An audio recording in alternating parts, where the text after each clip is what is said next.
ቅባት ኑፋቄ ነው ወይ? እልል ያለ ኑፋቄ ነው። አንድና ሁለት እኮ የለውም። እልል ያለ ቅባትና ጸጋ እልል ያለ ኑፋቄ ነው። በቃ እኮ ያለቀለት ነው።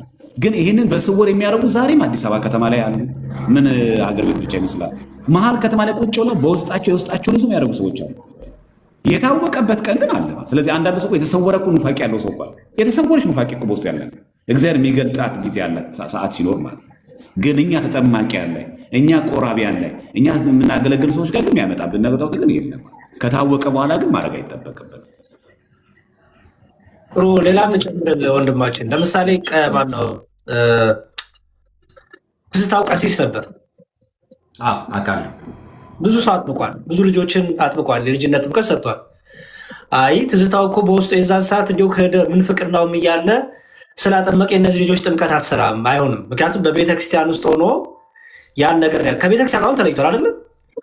አሁን ትዝታው ጋር ሄዶ በቃ የራሱን ነገር የሚያደርግ ካለ ያ ትዝታው ኦልሬዲ የተወገዘ በምንፍቅና በክህደት ያለ ስለሆነ ከቤተክርስቲያን አካልነት የተገነጠለ የወጣ ስለሆነ ከዛ በኋላ ያለው አገልግሎቱ ሁሉ በቤተክርስቲያን ሊቆጠርም የሚታይም አይደለም፣ ዋጋ የሚያሰጥም ማለት ነው እና በእሱ ብታስበው ጥሩ። በተረፈ ግን ቅባትና ጸጋ በተመለከተ አይ ቲንክ አንድ ቀን መግባት አለብን እንዲያውቁም በዚህ ጉዳይ ላይ ብዥታዎች አሉ ይመስለኛል። እና ቅባትና ጸጋ ምንድን ናቸው? ቅባት ሲበብ ነው፣ ጸጋ ምንድን ነው? ለምሳሌ ቅድም ተናግሬያለሁ። ለምሳሌ ሙሉ ወንጌልና ቃልዮስ ስንል እንደ ቤተ እምነት ተቋም ሆነው ቤተ እምነት ሆነው የእምነት መግለጫ አውጥተው ቤተ እምነቶች ሆነው መመሪያ ያላቸው ናቸው።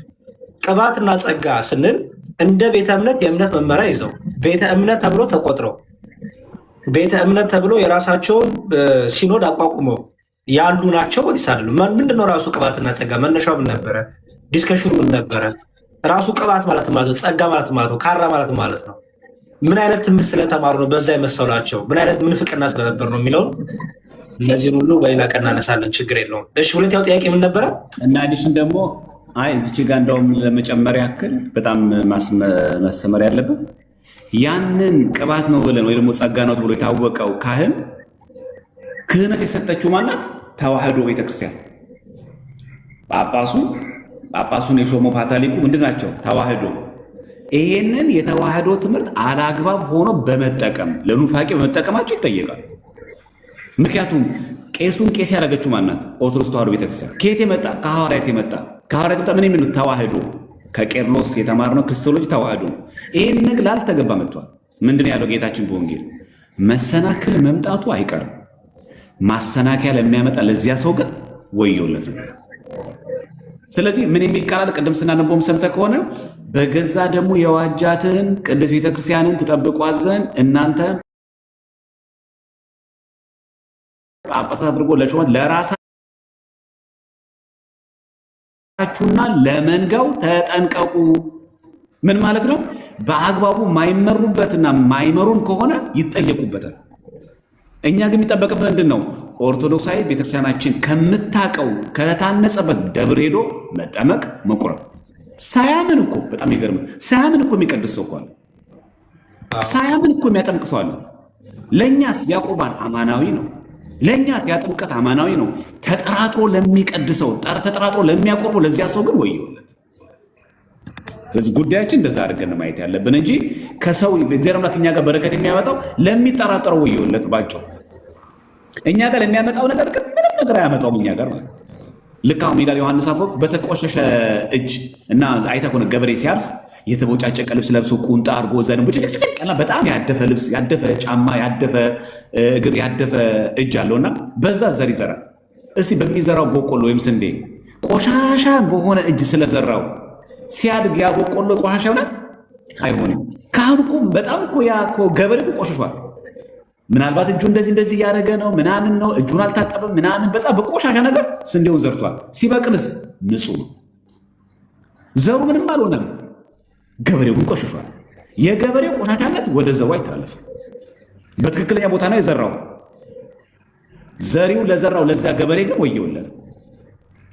ስለዚህ ያንን ነገር ማወቅ አለብን ነው። ይቅርታ ስላረዘምኩት እንደው አጽወን ይስተምሩ። ሁለተኛው ጥያቄ እንቀበል። ብዙ ሰው ስላለ ገስት ላይ ሁለተኛው ጥያቄ ከዚህ ጋር ተያይዞ ነበር። የግዴታ እነዛ ሰዎች እንትን ካሉ አባቶች ሳናግር እኔ የግዴታ ቁርባን እንደ አዲስ ቤተሰብ ሁሉ እኔ ባለትዳር ነኝና እነሱን ጨምረ ቁርባን መቁረብ አለብህ፣ ልጅነትን ማግኘት አለብህ፣ ሁለተኛ ጥምቀት የሚል ነበርና ጥምቀት አንዲት እንደሆነች አውቃለሁ። ስለዚህ ሁለተኛ ጥምቀት እንዴት ነው? ሁለተኛ እንትን ለምንድን ነው የሚለውን ነገር ለማወቅ ነበረ። ይመስለኛል አጠያየቁ ነው። አሁን እኛ ጋር ሲመጣ ተብራራዩት። አሁን ቅድም በደፈናው ስለጠየቀን እኛ በደንብ በተንተን አድርገን መለስልልን። አሁን ተግባባል። ካህናቶቹ እርግጠኛ ነኝ እንዲህ በጀራ አድርገህ ስለጠየቃቸው ከወጡ በኋላ እዛ ሄደ ህብረት አድርገ ከተለዩ በኋላ ከተወገዙት ጋር ህብረት አድርገ አንድ ላይ አካል ሆነ ያደረግከው ስለመሰላቸው፣ አዎ ኦልሬዲ ከተወገዘ ጋር ኦልሬዲ ለምሳሌ ሳትጠመቅ የልጅነት ጥምቀት ሳትጠመቅ፣ አሁን ለምሳሌ አንዳንድ ሰዎች አሉ ኦኬ ከልጅነት ጀምሮ ፕሮቴስታንት ሆኑ አሉ አይደል? አልተጠመቁም፣ ቤተክርስቲያን አልነበሩም፣ ጥምቀትን አላገኙም፣ ልጅነትን አላገኙም፣ ከቤተክርስቲያን የነበሩ አይደሉም። ከልጅነት ጀምሮ በሌላ ቤተ እምነት ያሉ እነሱ ቢመጡ የልጅነት ጥምቀት ግዴታ ይጠመቃል። ኦኬ ለምሳሌ አሁን ትዝታው ኦልሬዲ ክዷል፣ ወጥቷል። ወደ ቤተክርስቲያን ቢመለስ የልጅነት ጥምቀት አይደለም የሚጠመቀው። ምክንያቱም የልጅነት ጥምቀት ለተፈጸመለት ሰው የምትደጋገም አይደለችም። አንድ የተፈጽማለች አለቅ። ያ ሰው ሲመለስ በንስሐ የቄደር ጥምቀት ወይም የንስሐ ጥምቀት የእንባ ጥምቀት ተጠምቆ በንስሐ ወደ ቤቱ ይመለሳል። ለምሳሌ የጠፋው ልጅ ታሪክ ትዝ ይልሃል? የሉቃስ ወንጌል ለምናገኘው በቃ የጠፋው ልጅ ታሪክ አይተባንብበው ከሆነ ልክ የዚህ ምሳሌ ነው።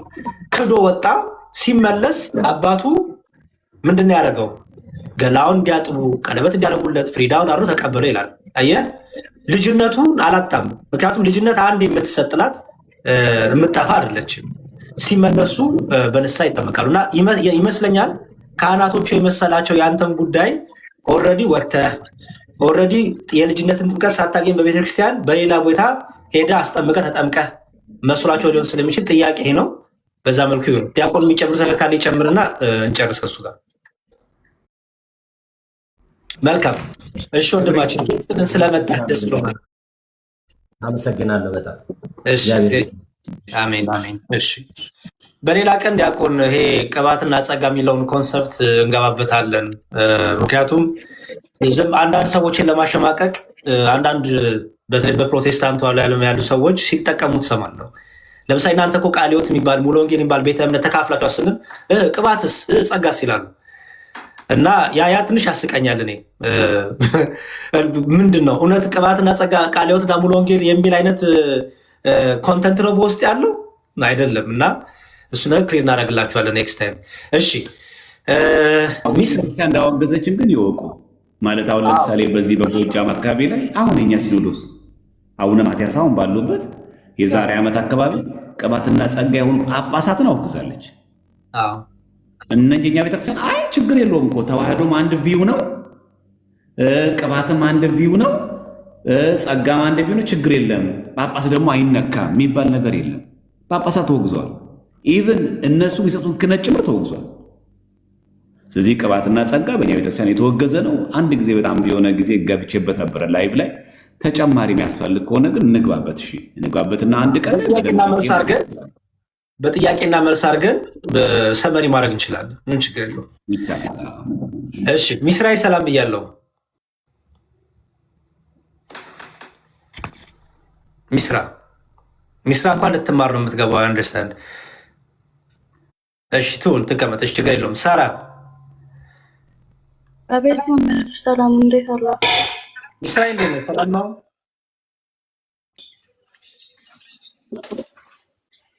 አውቃለሁ። እሺ ቁጭ፣ ችግር የለውም። ከእስልምና የመጣች እህታችን ናት እና እሺ ሳርዬ ሰላም ብያለሁ። ሳራ ዲያቆን አንዴ ከይቅርታ ጋር ማለት ነው ሚዩት ማድረጊያ ብቻ አድርገህ ሞዴሬተር ስጠኛል። ሚዩት አታርጊያቸው፣ ፈልጌ ነው። ችግር የለውም ማረኝ። ኢትስ ኦኬ፣ ችግር የለውም። ኖ ሙስሊምም ሆነው የሚናገሩት አለ እኮ ኮመንት ይደብራል። ችግር የለውም። ለሚዩት ብቻ ስጠኝ በማለት ባስ ካለ ሰጥሻለሁ። አይ ሚዩት እንዲደረጉ ማልፈልጋቸው ሰዎች አሉ፣ የማያቸው ሰዎች ስላሉ ችግር የለውም፣ ሰጥሻለሁ። እሺ ሳራ ሰላም ብያለሁ። ሰላም ይሰማል? ትሰሚያለሽ? ከየት ቤተ እምነት ነሽ? ማን ነው ስምሽ? ሳራ እባላለሁ። ኦርቶዶክስ ተዋህዶ ነኝ። እሺ ሁለት ጥያቄ ነው ያለኝ። አንዳንድ ጊዜ ለራሴ ማስበው ጥያቄ የሚመጣብኝ አንዳንዶቹ መማሃራንም ስለሚናገሩት ነው ማለት ነው። ሁለት ጥያቄ ነው ያለኝ። አንድ ጥያቄ የራሴ ነው፣ ሁለቱም አንደኛው ግን የሚማረው ትምህርት ነው። አንድ ህፃን ልጅ ሲጠመቅ ህፃን ማለት ነው የአዳማዊ ኃጢአት ይዞ ነው እንደሚጠመቀው ወይ ለውልድነት ነው የሚጠመቀው? ውልድነት ሊያገኝ ነው። አሁን አዳማዊ ኃጢአት ስላለው ነው የሚባል አንዳንድ ነገር አለና ኃጢአት ስላለው እንደ ህፃን ይሄ አዳማዊ ኃጢአት የሚባለው አልተጨረሰም እንዴ? መስቀል ላይ አልጨረሰውም እንዴ ጌታችን ኢየሱስ ክርስቶስ? እና ምንድነው እንደዚህ አይነት ትምህርት አለና እንዴት ነው አስረዱኝ ማለት ነው። እሺ ዲያቆን ይቀጥሉ። ይቀደም ሁሉን ነገር ቀጥለረ ችግር ነው እንግዳ ስለሆኑ በአጭር ቃል ምንድነው የህፃናት ጥምቀት በአዳም ሳይሆን ከፍጥረታዊ ሰው የተወለደ ፍጥረታዊ ነው። ስለዚህ የኛ ልደት መንፈሳዊ ልደት ነው። አሁን ለምሳሌ እኛ ክርስቲያን ምንድን ብሎ ከማይጠፋው ዘር ተወልዳችሁ አይላል። የሆነ ዘር ተወልዳ ምን የሰው ዘር ምን የሚል የአዳም ዘር ሰው የሚል ማለት ነው። ይሄ ፍጥረታዊ ሰው ሰማያዊ ለመሆን መጠመቅ አለበት። በ40 ቀኑ መጠመቃል። ሲጠመቅ የሰማያዊ ዜጋ አካል ይሆናል እንጂ የአዳም ኩነኔ የአዳም በደል ሆኖበት ኖሮበት አይደለም። ያማ በመስቀል እኮ ተሻረ። ግን በአንዱ በእግዚአብሔር ልጅ አምኖ ማይጠመቅ ሕፃን ከሆነ ደግሞ በቤተሰቦቹ እምነት ማለት ነው ባለማመኑ አሁን ተፈርዶበታል የሚል የሚፈርድበት ባለማመኑ ነው። ይሄ በነፃ የተሰጠውን ድህነት ባለመቀበሉ ማለት። ስለዚህ ያ ፍጥረታዊ የሆነ ከሰው ዘር የመጣን ሰዎች ዜግነታችን እንዲቀየር መግባት አለብናል። ለምሳሌ ቪዛ የሚመታልን ምን ስንሆን ነው? እዛ ሀገር ገብተን የዛ ሀገር ዜጋ ስንሆን። ስለዚህ የሰማይ ቤታችን ላይ ለመግባት ቪዛው ምንድን ነው? ጥምቀት። ማህተቡ ምንድን ነው? ሜሮን። በምን ይረጋገጣል? በስጋው ደግሞ። ከዛ የማን እንሆናለን? የእግዚአብሔር ልጆች እንሆናለን ማለት። ልክ የእግዚአብሔር ልጆች ስንሆን ለሰማይ ዜጎች የተዘጋጀ ከዛ በዚህ እድገት ያው ድህነት ሂደታዊ ስለሆነ በዚህ እድገታችንን ድህነታችንን እየቀጠልን እንሄዳለን ማለት። ስለዚህ በአጭሩ ህፃናትም ሆነ በተለይ በአዲስ ጋር የምንጠመቀው ከፍጥረታዊ ሰው ወጥተን የሰማያዊ ጌታ የክርስቶስን ሀገራችን በሰማይ ነው ሳለን የሰማይ ሀገራችን አይነት ያስፈልጋል እንዴ። አሜሪካ ሀገሬ ናት እኮ ካለ እኮ ያሬ አሜሪካዊ ነው ማለት ነው እኮ። ጃፓን ሀገር የሚል አሁን ያሬ ጃፓናዊ ነው ማለት ነው። ሀገሩ እዛ ነው ማለት ነው። ስለዚህ የሰማያዊ ዜጋ ሆኖ ለመገኘት የሰማያዊ ዜጋ እንትን ያስፈልገዋል፣ ቪዛ ያስፈልገዋል። ያቺ ቪዛችን ምንድን ናት? ሚስጥራት መፈጸም። ስለዚህ ፍጥረታዊ ሰው ሆነ እንዳንሆን ቀርተን ለመዳን የእግዚአብሔር ልጆች ለመሆን የምንጠመቀው እንጂ ህፃናት ላይ የአዳም በደል ርኩሰት ኖሮበት አይደለም። ያ በምን ተቀብሯል? በክርስቶስ ሞት። ከዛ ስንጠመቅ ያ ፍጥረታዊ ሰው ተቀብሮ ከእንደገና ከሞቱ ጋር ይተባበርና ከውሃ ሲወጣ ደግሞ ከትንሣኤ ጋር ይተባበራል። ሞቱን በሚመስል ሞት ከክርስቶስ ጋር ካልተባበረ ትንሣኤ በሚመስል ትንሣኤ ደግሞ ከእሱ ጋር መተባበር አይቻልም። ይሄ ካልሆነስ ድነት የለም። ስለዚህ በሞቱ ካልተባበርን፣ በጥምቀት ካልተባበርን፣ አሮጌ ማንነት ካልተቀበረ ምን ማለት አሮጌ ማንነት ማለት አዳማዊ ማንነት ካልተቀበረ ፈርሶ በስሶ የሚቀረው ማንነት ካልተቀበረ አዲሱን ሰው ክርስቶስ ልበሱት ነው ያለን። በምን እንደምንለብሰው? በጥምቀት የምንለብሰው። ከዛ ለሰማያዊ ዜጋ የተዘጋጀ እንሆናለን ማለት ለድህነት እንዘጋጃለን ማለት በዛ መንገድ ነው እንጂ ለእርግማኑ ለመዓቱ አይደለም። ግን አንዳንድ ሰዎች ለምንድን ነው ይህን ሀሳብ ያነሱት? ይሄ ከአዳም በደል ጋር ለምንድን ነው የሚያነሳሱት? ባይጠመቅስ መንግሥተ ሰማያትን አይወርስም። ምክንያቱም ያመነ የተጠመቀ ይድናል፣ ያላመነስ ያልተጠመቀስ ይፈርድበት።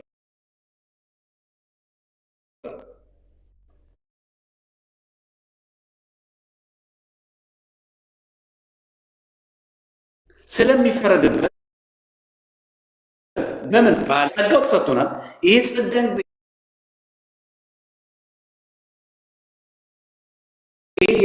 የተሰጠን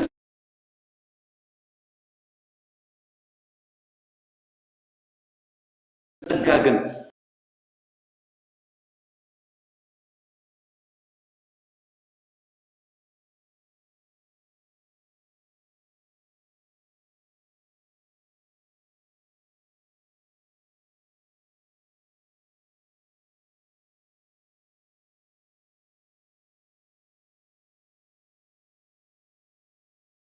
ምንነት የምትለው አልገባችኝም እና አሮጌ ምንነት የምትለው የምትገልጸው ምንድነት? ይጨርሱ። አልገባኝም ስላል ይጨርሱ፣ ችግር የለውም። ያጎን ፍጥረታዊ ሰው ማለት አሁን እኛ ሰው ሲወለድ እንደምታውቂው እና አባቴ እንደዚህ ነው እናቴ እንደዚህ ብሎ ይናገር የለም። ያ ማለት የአዳም ሰው አለ አይደለም? አዳማዊ ሰው አለ። ፍጥረታዊ ሰው ማለት ያ ነው። ይህ ፍጥረታዊ የሆነ ሰው የጎሰቆለው ሰው ታድሶ የክርስቶስ ዜጋ የሥላሴ ልጅ ሆኖ ከአብራ ከመንፈስ ቅዱስ ከዮርዳኖስ የሚያገኝ ሲጠመቅ ነው። አለበለዚያ ፈርሶ በስብሶ የሚቀር ገነት መንግሥተ ሰማያት የማይገባ ይሆናል። ገነት ለመግባት መንግሥተ ሰማያት ለመውረስ መጠመቅ ግድ ያስፈልጋል። የምንጠመቀው ደግሞ በአዲሱ ሰውነት ነው። ይሄ አዲሱ ሰውነት በምን ይገኛል? ደግሞ በጥምቀት ነው። ካልተጠመቅንስ ካልቆረብንስ አሮጌ ሰው ሆነን ለመንግሥተ ሰማያት ተቀባን አንሆንም፣ ልጆች አንሆንም ነው በቃ። የእግዚአብሔር ልጆች ለመሆን ምን መሆን አለብን? መጠመቅ አለብን። ጥምቀት ደግሞ የሚገኘው በቤተ ክርስቲያን ውስጥ ነው። ስለዚህ አሮጌ ማንነት ማለት ፈርሶ በስሶ የሚቀረው ወደ ሲኦል ወደ ገሃነም የሚገባ የነበረው ያ አዳማዊ ማንነት የሚታደሰው ይሄ ጸጋ የሚታደለው በጥምቀት በኩል ነው። ጥምቀትን ካላገኘ ይሄ ጸጋ ይሄድነት አይሰጠውም። ስለዚህ በጥምቀት በር በኩል በሜሮን በር በኩል ከእንደገና ደግሞ በቁርባን በር በኩል መግባት አለ።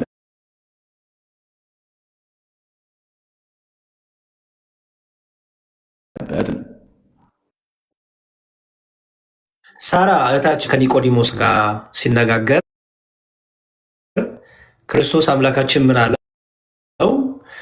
ሰው ዳግመኛ ካልተወለደ በቀር የእግዚአብሔር መንግሥት ሊያይ አይችልም አለው። ያዢ አንድ ቃል ምን የሚል ቃል? ሰው ዳግመኛ ካልተወለደ። ዳግመኛ ልደት አለ፣ ሁለተኛ ልደት አለ ማለት ነው። ሰው አለ፣ ከዛ ግን ያ ሰው ዳግመኛ መወለድ አለበት። ስለዚህ የመጀመሪያ ልደት አለ፣ ሁለተኛ ልደት አለ ማለት ነው አይደለ? ዳግም መውለድ አለበት ከተባለ ኒቆዲሞስ በመንፈሳዊ አይንና እሳቤ ሳይቀርቶ እንዲሁ ተረጎሞና በቁሙ ምን አለ ኒቆዲሞስ? እንዴ ሰው ከሸመገለ በኋላ ወደ እናትና አባቱ ወደ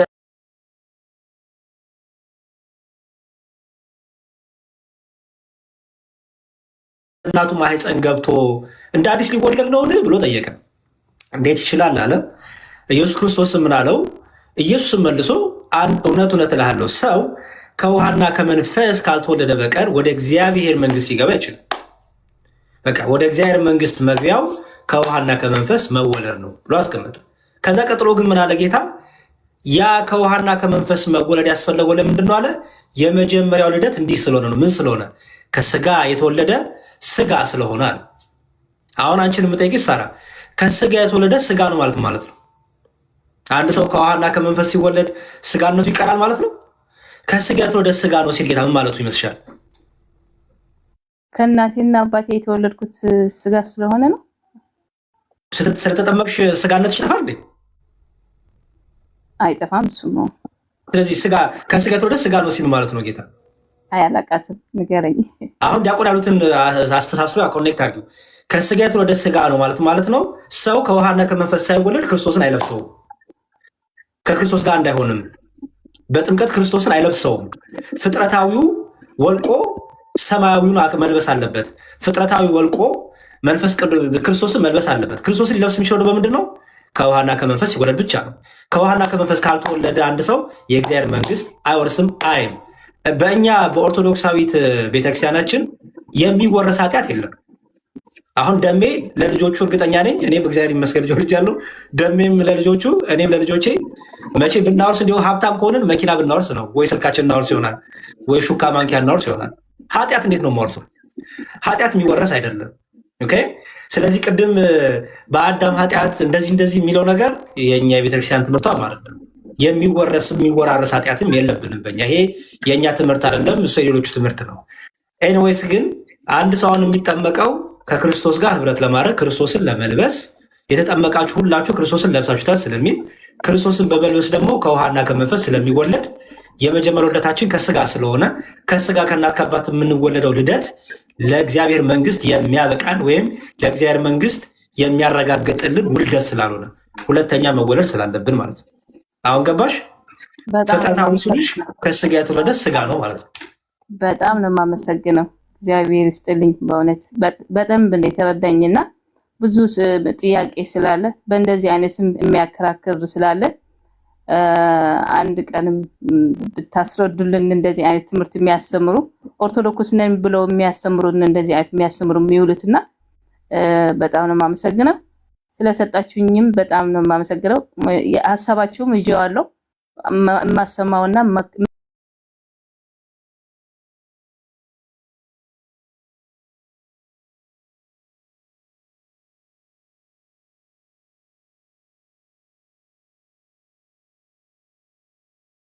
ቄስ ሲቀባ ምናምን እነማቀው ማለት ነው። አሁን እዚህ አውሮፓ ላይ ሲመጣ ግን ቅባ ቅዱስ ማድረግ ትችላለህ ሰውነትህ ላይ የምትጸልይበት ቦታ ላይም እጣን ታደርግ ትችላለህ የሚባል ወሬ አለና እንዴት ነው ይሄ? ሴት ልጅ ታደርግ ትችላለች?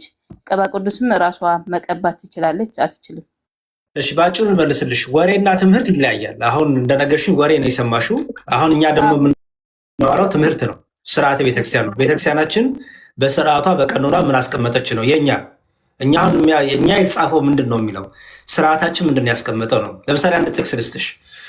በዚህ በያዕቆብ መልእክት ላይ ያዕቆብ ሲያስቀምጥልን ከእናንተ የታመመ ማንም ቢኖር ይላል ምዕራፍ 5 ቁጥር 14 ላይ የያዕቆብ መልእክት ምዕራፍ 5 ቁጥር 14 ከእናንተ የታመመ ማንም ቢኖር የቤተ ክርስቲያን ሽማግሌዎች ወደ እርሱ ይጥራ፣ በጌታም ስም እርሱ ዘይት ቀብተው ይጸልዩለት ይላል።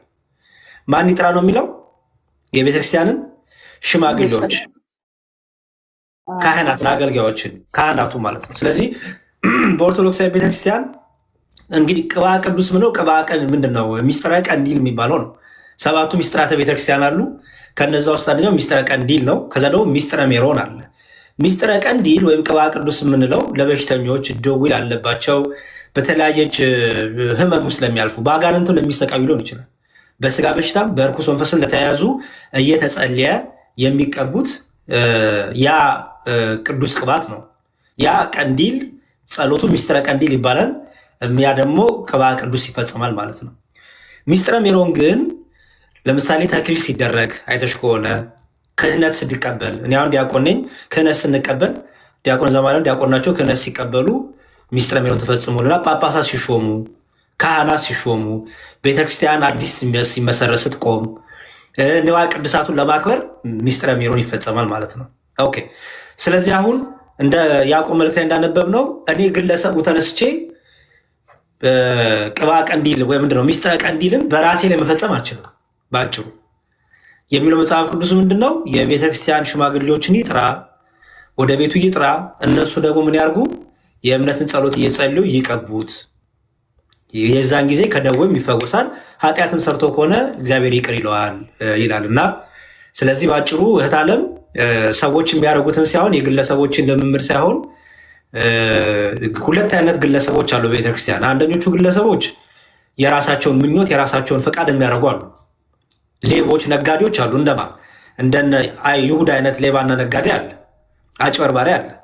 ሁለተኞቹ ደግሞ ያልተማሩ ሆኖ በልምድ ያልተማሩ በልምድ በቃ ልምድ ብቻ ወይ ደግሞ የሆነ እንዳልሹ ቅድም የሚነገሩ ነገሮችን ይዘው የሚያደርጉ አሉ። እኛ ግን የምንነግርሽ ከሁለቱ የወጣ ሆኖ መጽሐፍ ቅዱሳችን የሚያዘውንና ቀኖናችን ስርዓተ ቤተክርስቲያናችን የሚያዙን።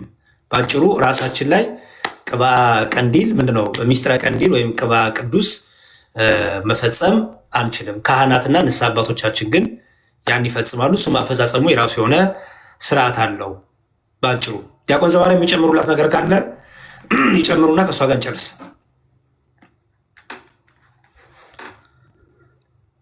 ዲያቆን ዘማሪያ ባሉ እጣን ብዬ ነበር እዛ እያለሁ እጣን ማጠሽ ይችላሉ?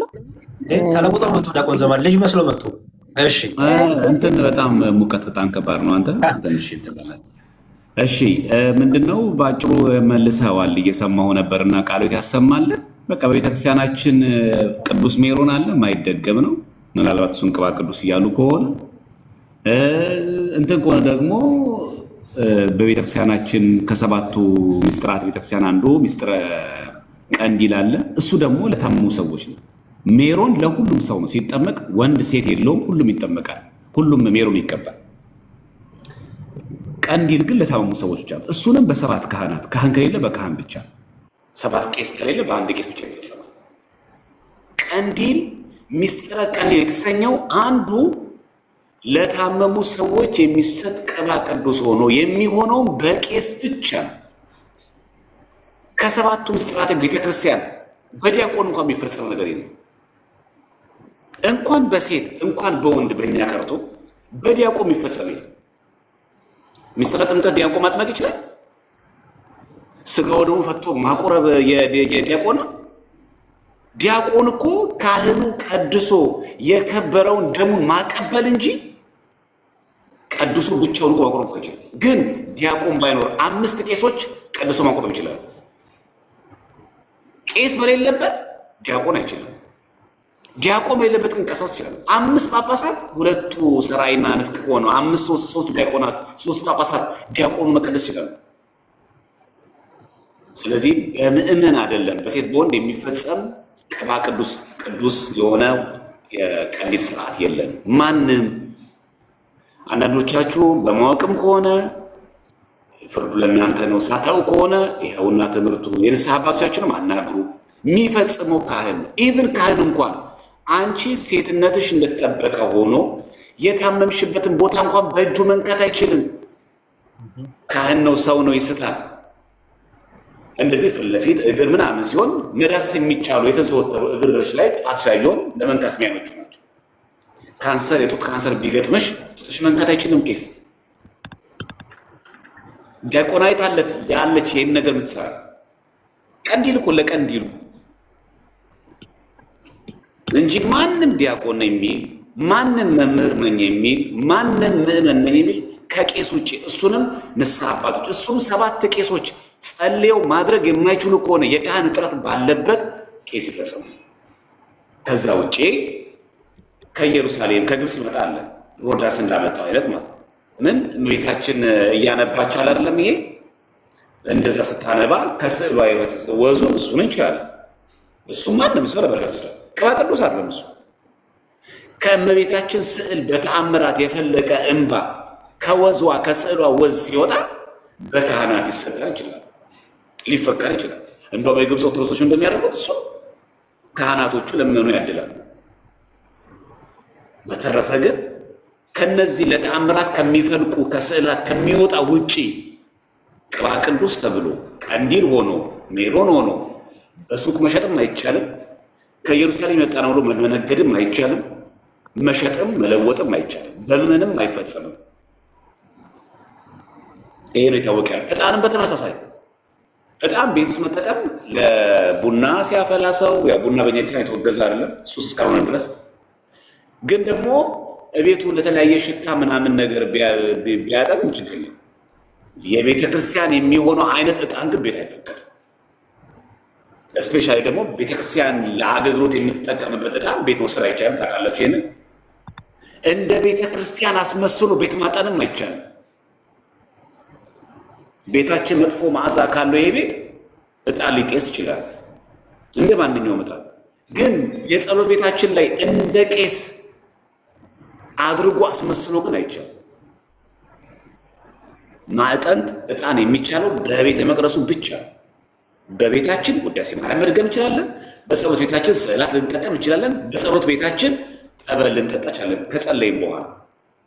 ዕጣን ማጠን ግን በቤታችን አልተፈቀደም። ማዕጠንት ራሱ የቄስ ስራ ስለሆነ የካህን ስራ ስለሆነ እሱም በቤተ መቅደሱ እና ይህንን መታወቅ አለበት። ግን አንዳንድ ጊዜ ምን እየሆነ የመጣ ያለው አንዳንድ አድባራት ላይ በአካል የማይቻለው ግን ከዚ በኋላ አውደ ምሕረት ላይ ከምናገር ብዬ ለስብከተ ጉባኤ ተነግሮ ተስተካክሏል። እሱ የዲሜጥሮስ ባህር ሐሳብ የተረጉበት ጊዜ ዕጣን ይዘው ወጥተው ካህኑ ለምዕመኑ ዕጣን እያሉ ሰጡና አጭሱ ቤት አምጥተዋል። ያው አስተዳዳሪ ናቸው። እዚህ ሚዲያ ላይ መናገርም አያስፈልገንም። ግን እንዲታረም ስህተት ሆኖ ሲገኝ አስተዳዳሪ ሲያደርጉት ትክክል አይሆንም። አንድ ነገር አለቃው ሲያደርጉት ትክክል የሚሆነው የቤተክርስቲያን ትምህርት ሲሆን ነው እንጂ ዘማሪያም ሲያደርገው ትክክል፣ ቴዲ ማነው ያሬድ ሲያደርገው ትክክል ስህተት አይሆንም። ስለዚህ ዕጣን ቤት ውስጥ ማጠን እንደ ቤተክርስቲያን አድርጎ ለጸሎት ብሎ ማጠን አይፈቀድም። ለጸሎት እየጸለይኩ ነው ቤተክርስቲያን ዕጣን እንዳጠመቅ ቤተክርስቲያን ያመጣው ነው ተብሎ አይደረግም። ውዳሴ ማርያም እንደግማለን፣ እንሰግዳለን፣ ቤታችን ጠበላለን። ትዝ ይላችሁ እንደሆነ እንደውም እኮ ጠበል እኮ ቤት ውስጥ እኮ አይገባም። ለምን ደግሞ አይገባው? ቤት ውስጥ ምን ይረክሳል ብለን ነው እንዴ? ስጋዊ ነገር ከምንሰራበት ቤት ላይ አናስገባው ተብሎ እኮ ነው ውጭ የሚያስቀምጡ ለማክበር ነው በነገራችን እንጂ እኮ ጸበል ቤታችን ብዙዎቻችን እንደምታውቁት የጸሎት ቤት ብቻችን ተለይቶ የለንም። የምታውቁት ነው የጸሎት ቤት ብሎ ተለይቶ የለም። ብዙዎቹ ሰው ያው ቤት እንደምታውቁት ኑሮ ውድነቱን ስላለ ማደሪያ ምናምን ካለ በቂው በዚህ ይኖራል። ግን የጸሎት ቤት ተብሎ ተለይቶ ብቻ ስላልተቀመጠልን ጸበል ውጭ ይቀመጣል፣ ሲፈልጉት ይጠቀማል። ብዙ ጊዜ አይታችሁ ከሆነ እንደውም ጎበኑ ላይ ምናምን ያስቀምጣል። ብዙ ጊዜ አይታችሁ ከሆነ በቃ እኛ እንሳደብበታለን፣ ምናምን እንሰራበታለን፣ ምናምን ቤታችን ብዙ አለው፣ ጭፈራ ምናምን ስንት ነገር አለው። ለዛ አይቀላቀል በማለት ነው። በተረፈ ስዕለ አድኖ ሽቶ ብንቀባው እሰየው አርገው፣ አቧራ እንዳይነካው አርገ፣ በደንብ አርገ ጠብቀ፣ በደንብ እየወለወልክ አሳምረው እሰየው፣ ችግር የለም። ነገር ግን መጠንቀቅ የሚገባችሁ ያንን ሽቶ ለቤተክርስቲያን ስንሰጥ የታሸገ አዲስ ምንም ነገር አድርጎት ያልዋለን የምንሰጠው። ከዛ በኋላ ለቤት መገልገል አይቻልም።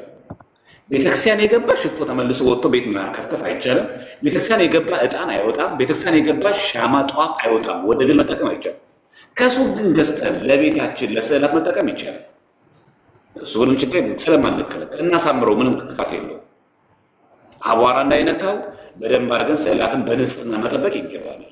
ግን በጸሎት ስርዓት ምንም ሆነ ይህን ዲያቆን ጭምር እያጠንኩ ነው የምቀድሰው፣ እያጠንኩ ነው ውዳሴ ማርያም ደግሞ ብሎ ማዕጠንት ቤት ውስጥ አይፈቀድም።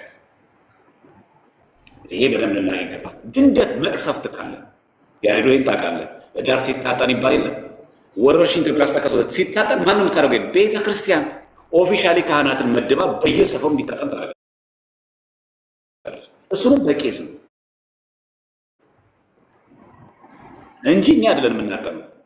መቅሰፍት ልክ እንደ ኮሮና አይነት ማለት ነው። ወረርሽኝ ሲነሳ ጥቁር አንበሳ ለምሳሌ ሆስፒታል ላሉ ምዕመናን ማዕጠንት ሲያስፈልጋቸው የሚፈጽሙ አሉ። በቄስ በዲያቆንም አለ። በቄስ ዲያቆን ምንድን ያደርገው ዕጣን ይዞ ይመጣል። የቤተ መቅደሱ ማን ነው የሚያጥነው? ዕጣን እንኳን ብድግ አድርጎ እሳቱ ላይ የሚያደርገው ጳጳስ ከሌለ አስተዳዳሪው ከሌለ ራሱ ካሉ እንጂ ከዛች ከሙዳዩ እንኳን ዕጣን ብድግ አድርጎ ወደ ማዕጠንት ማስገባት የስልጣን ክህነት ይጠይቃል። ያው ጳጳስ ነው ይጠይቃል። እየቀደሰ የነበረ ስራዬ ካህን ወደ ጳጳሱ አምጥቶ ነው ከሙዳዩ ዕጣን ወደ ማዕጠንት የሚያስገባው። ብድግ ተመልከቱ። አሁን የቤተ መቅደሱ ነው የምነግራችሁ። የቤታችን እኮ አይደለም፣ የቤተ መቅደሱ አይደለም። ምዕመን ቀርቶ ጳጳሱ ናቸው ብድግ አድርገው ዕጣን አድርገው ወደ ማዕጠንት ነው ያደርጉት። ጳጳስ ከሌለ አስተዳዳሪ ከሌለ ካህኑ የሚያደርጉት። ዲያቆን እንኳን ከሙዳይ አንስቶ ማዕጠንት ውስጥ ማስገባት አይችልም። ፍም ማድረግ ብቻ ነው የሚያደርገው እሱ። ለዕጣኑም የሆነውን እሳት ከሰል ማቃጠል ነው የዲያቆኑ ስልጣን። ዕጣን ማጠን የዲያቆን አይደለም፣ የምዕመን አይደለም። በቤታችን ማጠን በቤተክርስቲያን ስርዓትም የለም። ፍትሐ ነገሥት ላይ ብታነቡ አንድ ቦታ ላይ በጸሎት ቦታችሁ ላይ ዕጣን አጥኑ የሚል የለም። ሽቶ ግን ቀብተን ቤታችንን ጸሎት ቤታችንን እናሳምረው፣ ጥሩ መዓዛ እንዲለው እናድርገው። እሰየው ካለን እናድርገው። የፈረንሳዩ የምናድርገው የዱባዩ የምናድርገው ችግር የለውም። መልካም እሺ፣ ሰራ በጣም ነው የማመሰግነው። እግዚአብሔር አምላክ እድሜና ጤና ይስጣችሁ። በጣም በጣም ደስ ብሎኛል። ለምን መሰላችሁ? እኔ ለራሴ ቀባ ቅዱስ አንድ አባት ነው የሰጡኝና አይኔ ላይ ስቀባው አይኔ ያበጠ ማለት ነው። ከዛ ስጠይቃቸው ችግር የለውም እንደዛ አድርጊ ይወልኝ። ከዛ ስተወው ግን እግዚአብሔር ምስክሬ ነው፣ ስተወው ሳምንት አድርጎ ተወኝ ማለት ነው። ከዛ አሁን ለስንት ሰው ጠየቅኩና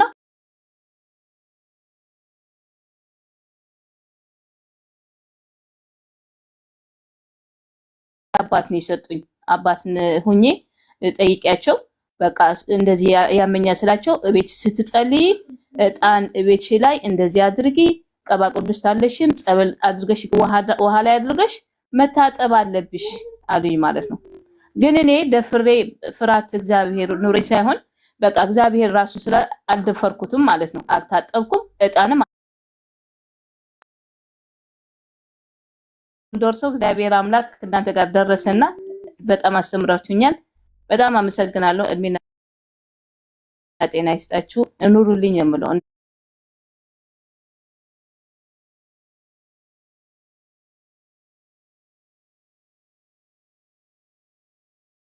እንደናንተ መምህራኖች የምፈልገው ኦርቶዶክስና እግዚአብሔር አምላክ እድሜና ጤና ይስጣችሁ ነው የምለው። አመሰግናለሁ። እናመሰግናለን። እግዚአብሔር ይስጥልን። እሺ ሬዶ ከዚህ ጋር እንትኖቹ እንዳያሳስቷቸው ሴቶቹ የወር አበባ ላይ ያሉ ምናምን እንደዚህ ቅባ ቅዱስ ትቀቢ ምናምን ይሻልሻል ምናምን ብለው ስለሚያታሏችሁ ማለት ነው። ህመሙ ሕክምና መጠቀም ይቻላል። ለምሳሌ የወር አበባ የሚያማት ሴት ሐኪም ቤት የሚያስታግስ መድኃኒት ብትውጥ ኃጢአት አይቆጠርም በቤተክርስቲያናችን። ለምን መድኃኒት ዋጥሽ? ለምን ጸበል አልጠጣሽም ማለት ነው። በወር አበባ ጊዜ ጠበል መጠጣት አልተከለከለም። በወር አበባ ጊዜ ግን ጠበል መጠመቅ ነው ማትችለው። ለምን? ጠበል ስጋዊ እድፍ ማንጫ አይደለማ። ለምሳሌ ሰውነቴን ላብላብ አለኝ ተብሎ ሻወሩ ይገባል እንጂ አንድ ሰው ላብላብ አለኝ ብሎ ጸበል አይሄድም። ምክንያቱም ጸበል ሻወር አይደለማ። ምክንያቱም ምንድነው የወር አበባ ውጫዊ እድፍ ነዋ፣ እርኩሰት አይደለማ። በሻወር የሚጸዳ እንጂ በጠበል የሚጸዳ አይደለማ። ጠበል ሻወር አይደለም።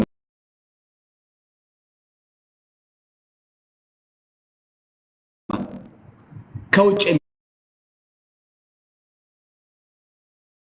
የሚፈሳሽ እንደሚወጣ እንደ መግል እንደዛ ነው እንጂ የሚወሰደው እንደ እርኩሰት አይወሰድም። ግን አንድ ሰው ሰርቅ ያለውና እስቲ እጄን በጣም በጥሩ ሳሙና ልታጠብ ቢል አይጸዳም። ምክንያቱም ይሄ በንስሐ እንጂ በሳሙና አይጸዳማ። ግን አንድ ሴት ልጅ በወር አበባ ጊዜ ሆና ሻወር ትወስድ ግን ትጸዳለች። ለምን? ውጫዊ ነዋ። ስለዚህ በወር አበባ ጊዜ እያለ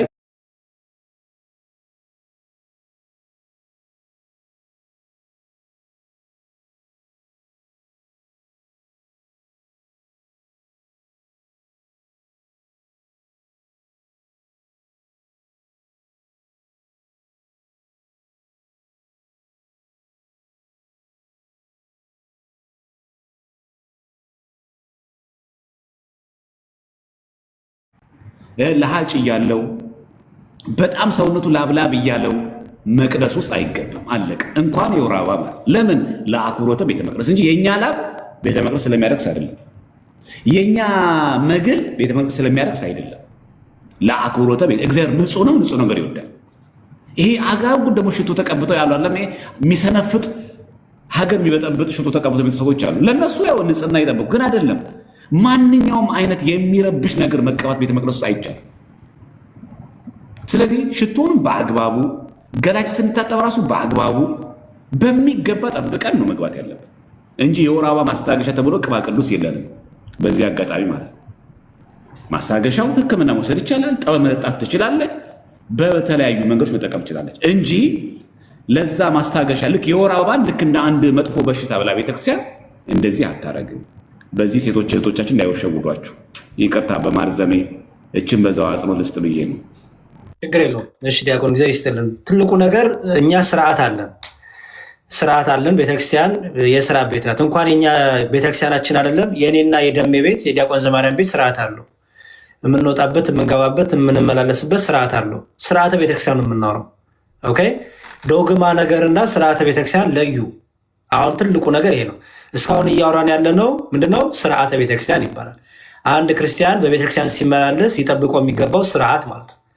እኔ ቤት ስትመጡ የምትጠብቁት ስርዓት አለ አይደል? መቼም እኔ ቤት አንድ ሰው መጥቶ ራቁቱን አይመላለስም። ይመላለሳል? አይመላለስም። ስርዓት አላ። የእኔም ቤት ስርዓት እያስከበርኩኝ የእግዚአብሔር ቤት ስርዓት ሲሆን ምን ችግር አለው የሚባል ነገር የለም። እኔ ቤት መጥተህ ምን ችግር አለው ማትል ሰው እግዚአብሔር ቤት ሲደርስ ምን ችግር አለው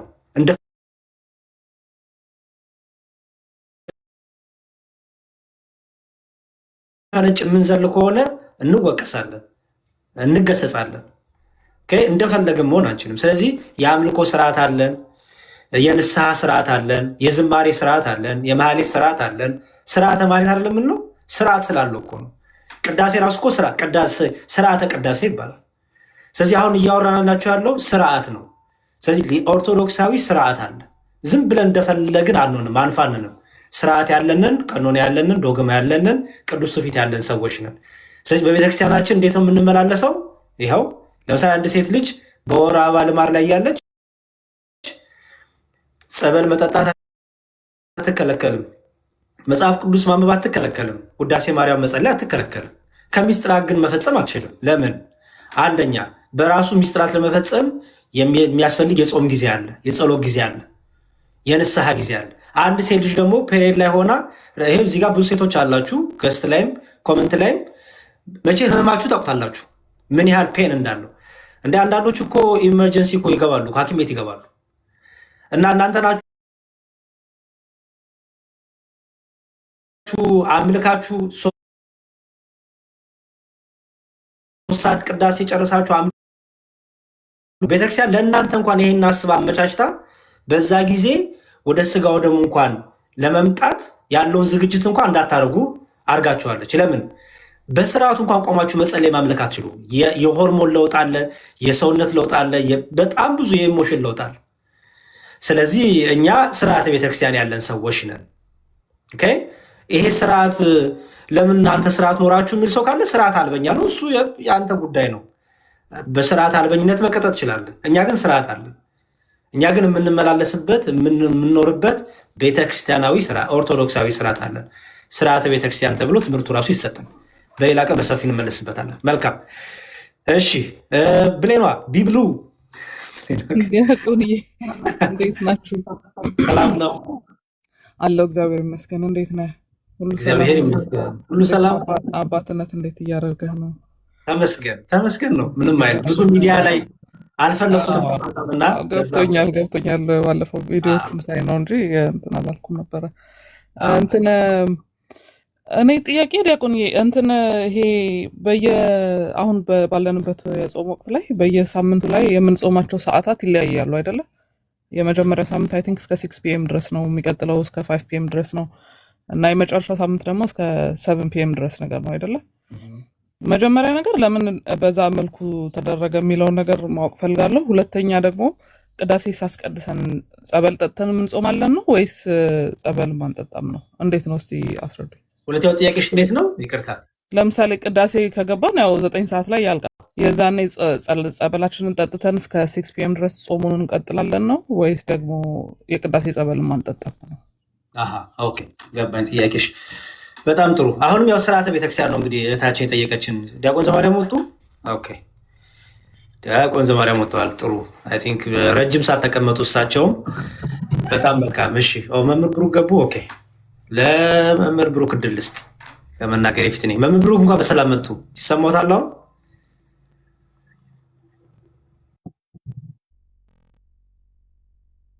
እግዚአብሔር ድረስ ትንሽ ደቂቃ መንገድ ላይ ነኝ። ትንሽ ደቂቃ ታገስ። እሺ ጥሩ። ብሌንዬ ምን አለ መሰለሽ እንግዲህ አጿጿም ያው የእያንዳንዱ ሳምንት የየራሱ የሆነ ስያሜ የየራሱ የሆነ አስተምሮ እንዳሉ ታውቂያለሽ አይደለ? ሁሉ አሉ እና በእነዚህ ሳምንታት የምንጾምበት ራሱን የቻለ የሰዓቶቹ አገላለጽ እስከ ቅዳሴ ሰዓት ድረስ ያለው የጸሎታችን ጊዜ አለ አይደለ? እስከ ቅዳሴያችን ድረስ ያለው የጸሎታችን ጊዜ አለ። ቅዳሴው ላይ ስጋው ደግሞ እንቀበላለን። በቅዳሴው ላይ ስጋው ደግሞ ተቀብለን እንግዲህ ጸበላችንን እንቀምሳለን አይደለ? እንግዲህ አሁን የአዋጅ ጾም ነው አይደለም? የምንጾመው አዋጅ ጾም ይባላል። የአዋጅ ጾም የተባለ ምክንያት ለምንድነው? ሁላችንም በህብረት የምንጾመው ቤተክርስቲያን ለልጆቿ አውጃ በህብረት የምንጾመው ጾም አለ። በዛ ደግሞ የፈቃድ ጾም ደግሞ አለ አይደል? የፈቃድ ጾም ደግሞ አለ። የፈቃድ ጾም ደግሞ ምንድነው? ለበረከት ለምሳሌ አሁን በሰሞነ በዚህ ሰሞን በፋሲካ ጸሎታችን ሰሞን ጾማችን ሰሞን የጌታን መከራ ህማም አይደለም የምናስበው አይደል? ያን የጌታ መከራና ህማም መምህር ብሩክ የተናገሩ ነው እንዴ? የሆነ ድምፅ ገባ ብዬ ነው። ስላለ ሆነ የሚታርጋቸውና እሺ ሀሳብ ሊሰጡ ከፈለጉ ብዬ ነው። ለመምህራኑ ቅድሚያ ስለምሰጥ ነው። እሺ ስለዚህ የፍቃድ ጾማችንም ደግሞ ጨምረን ከተወሰነው አሁን የቅዳሴያችን ጸሎት የሚያልቅበት ሰዓት አለ። ከዛ ደግሞ ኤክስትራ ጨምረን ደግሞ እንጾማለን አይደለ? ኤክስትራ ጨምረን የምንጾመው ደግሞ ለበረከት ብለን ህማሙን፣ ግርፋቱን በዚህ ጾም ደግሞ በቃ በደንብ ጨምሬ ደግሞ ልጾም፣ ስለ ኃጢአቴ ስለ በደሌ ጨምሬ ልጾም፣ ጨምሬ ልስገድ፣ ጨምሬ ይሄን ላድርግ እያልን ለበረከት ደግሞ ብለን የምንጾም ጾም አለ አይደል? የቅዳሴያችን ላይ ለምሳሌ ሰው ቅዳሴ ጨረሰ፣ ስጋው ደሙን ተቀበለ። ከዛ በኋላ የሚበላው ይበላል አይደለም? ምንም ይበላል። ፍስ ያው የስጋ አይበላም፣ ይበላል ስል አደራ በጣም እያለ ጥንቃቄ ያስፈልጋል። እና ይበላል ኢኔሴንስ ያው የጾም ይበላል ማለት ነው አይደለ? መልካም። አንዳንድ ሰው ደግሞ ከቅዳሴው በኋላ ይመጣና ጸበሉን ጠጥቶ ደግሞ ረዘም ላለሳት ደግሞ ይቆያል። ጸበሉን ብቻ በጠጣበት ማለት ነው። ገባሽ? ረዘም ላለሳ ቆይቶ ከፀሐይ ከጠለቀሽ በኋላ ጾሙ ምንድነው ደግሞ የሚበላም አለ። ቤተክርስቲያኗ ይህንን በስርዓቱ አስከታ የፈቃድ ጾሙ እንዳለ ሆኖ ደግሞ የአዋጅ ጾሙንም በአንድ ላይ አስተባብራ ለምሳሌ የጌታን ሕመም በማሰብ የጌታን መከራ በማሰብ ከዚህ ጋር አድርገው ቀመሩን በዚህ አድርገው ሰዓቱን ሰዎች እስከዚህ ሰዓት ይጹሙት እስከዚህ ሰዓት ደግሞ ያደርሱት እያሉ ይህን ጾም ያስቀምጣሉ። አንድ እንዲሁም የሆነ መጽሐፍ ሪፈር ላድርግሽ። ስርዓተ ቤተክርስቲያን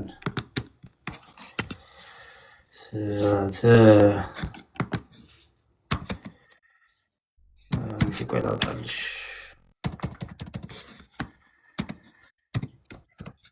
ቆይ ጠብቂኝ እሺ። ቢብሊ አጣችሁ ማለት ኦኬ፣ በቃ ገስት ላይ ጠብቂኝ። ፍትሐ ነገሥቱ ላይ ያለውንም አውጣልሻለሁ። የእንትኑንም ሌላ የያዘ ዲቴል አለ፣ እሱንም አውጣልሻለሁ። ቆይ ፍትሐ ነገሥቱን ላውጣልሽ መጀመሪያ። እዛ ግሩፕ ላይ ያለሽ እንዴ? አዎ አለው። ኦኬ፣ እዛ ጋር ስለ ጾም በእንተ ጾም የሚል ክፍል አለ፣ አይተሽዋል? አይ ቲንክ አይቼዋለሁ መሰለኝ። እዛ ላይ ግን አላገኘሁትም ነበር። ዲያቆን እንትን ልበለው እዛ ላይ ፈልጋለሁ፣ አሳይሻለሁ። በእንተ ጾም ብሎ ያስቀምጣል። ቆይ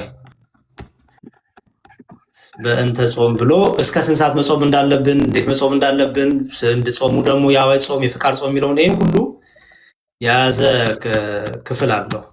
እኔ አላውቀውም ነበረ። በአጋጣሚ ዲያቆን ሄኖክ የሆነ ቦታ ሲያስተምረው ወይ ኢንተርቪው ሲደረግ አይቼ በአብይ ጾም ላይ በ8ቱም ሳምንታት የተለያዩ ሰዓታት ነው የሚጾሙት ምናምን ብሎ ሲያወራ ሰምቼው ነበርና ያው ከየት ነው የመጣው ይሄ ነገር ብዬ ማለት ያው ኦብቪየስሊ ልክ እንደሆነ አውቄያለሁ፣ ግን ምንድነው እንትኑ ከዛ በጀርባ ያለውን ነገር ለማወቅ ነው። ጥሩ። በእንተ ጾም የሚለው የአንቀጽ 55 ላይ አለልሽ፣ ምዕራፍ 55 ላይ ወይም አንቀጽ 55 ፍትሐ ነገሥቱ ላይ አንቀጽ 55ን አንብቢ። በጻፉ ካለሽ አንቀጽ 55ን አንብበሽዋል ወይስ አላገኘሽውም? አለ እንትን ላይ የግሩፑ ላይ ፖስት ያደረከው ነው አይደለ? ፍትሐ ነገሥት ብሎ ሙሉን የያዛለ። ኦኬ እሺ፣ እዛ ላይ አንቀጽ 55 ላይ አለልሽ። እሺ አንብቢው ላይ ነው ወይስ ጠይቂኝ፣ ችግር የለውም። ምንም ችግር የለም። እሺ ጠብቂ፣ ሌላው መጽሐፍ እስካወጣልሽ። እሺ እስከዛ ሌሎቻችሁን ጥያቄ ልቀበል እስካዘጋጅ ድረስ። 15 አይደለም ያልኩት 55 አንቀጽ 55 ግሩፑ። እሺ በኋላ አሳያችኋለሁ። እሺ ደሜ ወሰላም በለን እስከዛ። እሺ ሰላም ለእናንተ ይሁን ውድ የተወደዳችሁ ኦርቶዶክሳውያን። ዲያቆንዬ እንዴት ነህልኝ? ሰላም ለአንተ ይሁን። ከላይም ከታችም ያላችሁ እንግዲህ ኦርቶዶክሳውያን ዘወረደ ብለን ጾሙን ጀምረናል። እግዚአብሔር አምላክ ደግሞ በቸርነቱ የሆሳናን ጨርሰን እንግዲህ ፍልሰታን የምናገኝበት ይሁን። እግዚአብሔር ይርዳችሁ፣ ሁላችንም እግዚአብሔር ይርዳል። እኔ አንድ ሁለት ጥያቄ ምናምን ነገር አለኝ። ባይቤል ካል የሆነ ነገር ነው። ጥያቄያችን ምንድን ነው? አንዳንድ ጊዜ ይሄኛ ነው ይሉናል። አሁን እኔ እንግዲህ በመጽሐፍ ቅዱስ ነው እና የምናገረው ከዚህ ከመጽሐፍ ቅዱስ አንድ ቃል አውጥቼ ስናገር ማለት ነው ይሄኛውማ የኛ ነው እኛ የምናምነውን ነው እናንተ አታምኑም የሚባል ነገር አለ እና ዛሬ እንግዲህ እግዚአብሔር ይመስገን የሁሉ ሰው አለ። ሁለት ቃል ነው ማለበው እዚህኛው ኤፌሶን ምዕራፍ 2 ቁጥር 8 ላይ ያው ታውቀዋለህ፣ ቃሉን ላንብበው ብዬ ነው። ታውቀዋለህ፣ እንደዚህ ይላል አምነን ይላል አምነን በጸጋው ድነናል፣ ይህም የእግዚአብሔር ጸጋ ነው እንጂ የእናንተ ስራ አይደለም አለ። እንግዲህ አምነን በጸጋው ድነናል። አምነን በጸጋው ድነናል። የዳንበት ደግሞ ከኛ ሳይሆን ከእርሱ የተነሳ እንደሆነ ይነግረናል። እንትን ላይ ደግሞ ምንድነው እዚህ ሮሜ 5:9 ላይ የኔም ጥያቄ እዚህ ነውና እኔም በኮንፊደንስ የምናገርበት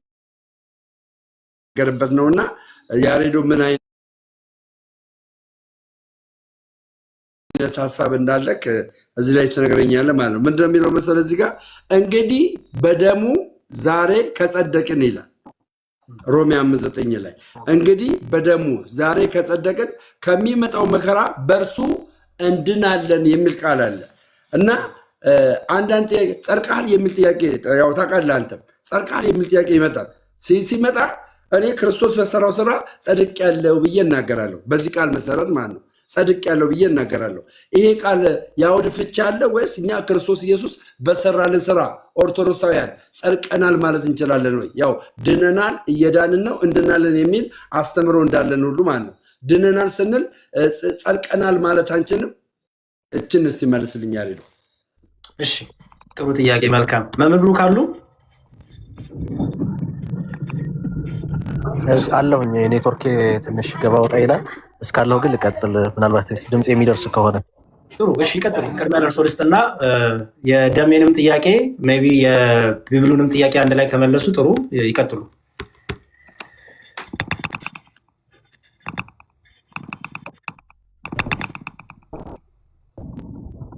ሚዩት ላይ ነው ይሰማል? የደሜን ነው አሁን እየሰማሁ የነበረው። እሺ ይቀጥሉ፣ ችግር የለውም።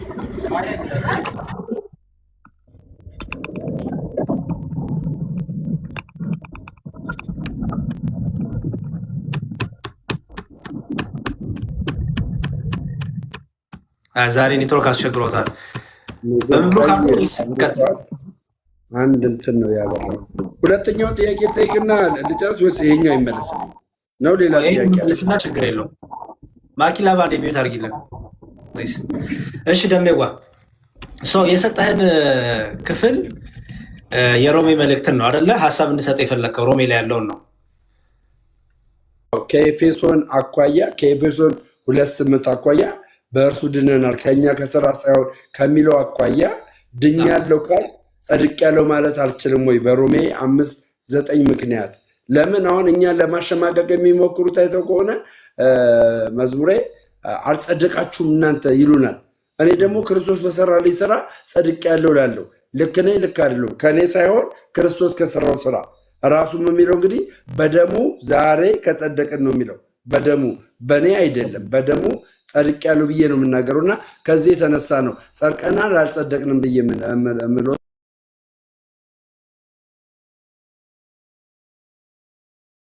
ማለት ነው።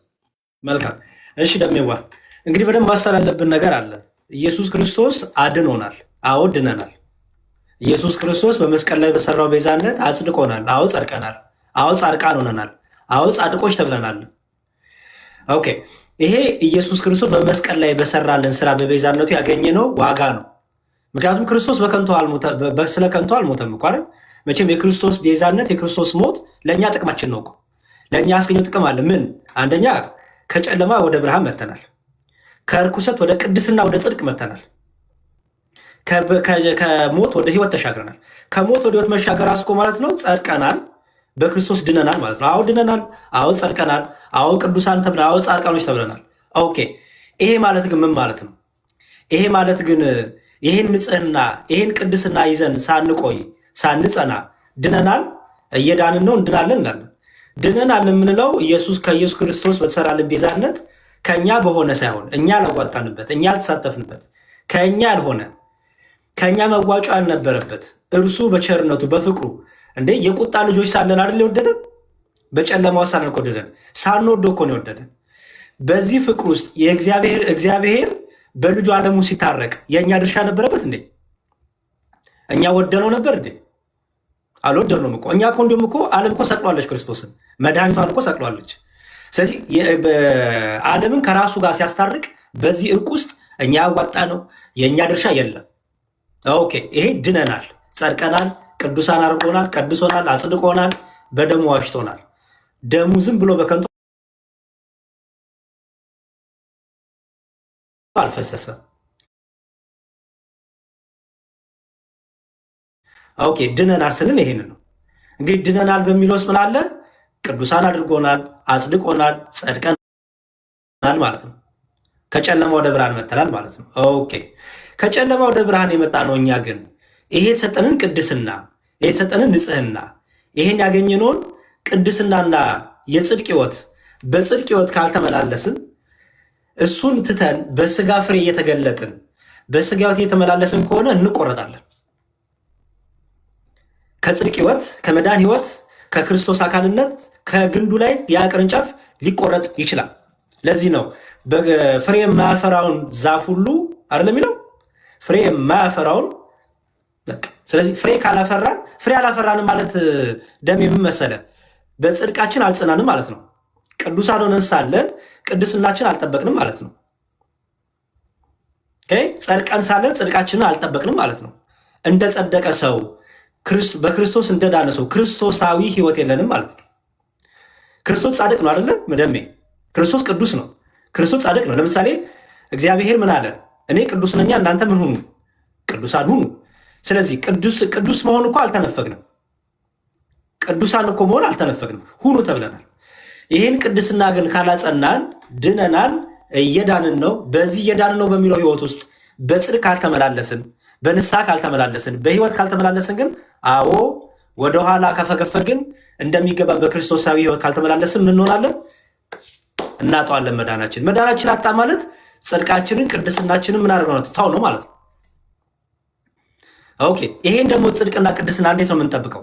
በንስሐ መንፈስ ቅዱስ ልባችንን ሲያንኳኳ፣ መንፈስ ቅዱስ ኃጢአት ሰርተሃል፣ በደል ሰርተሃል፣ መንፈስ ቅዱስ ለጸሎት ሲያበረታን፣ መንፈስ ቅዱስ ኃጢአተኛነታችንን ሲነግረን ሲወቅሰን፣ ልባችንን ከፍተን በንስሐ ስንመለስ ምን እናደርጋለን? ደግሞ እንታጠባለን አይደል?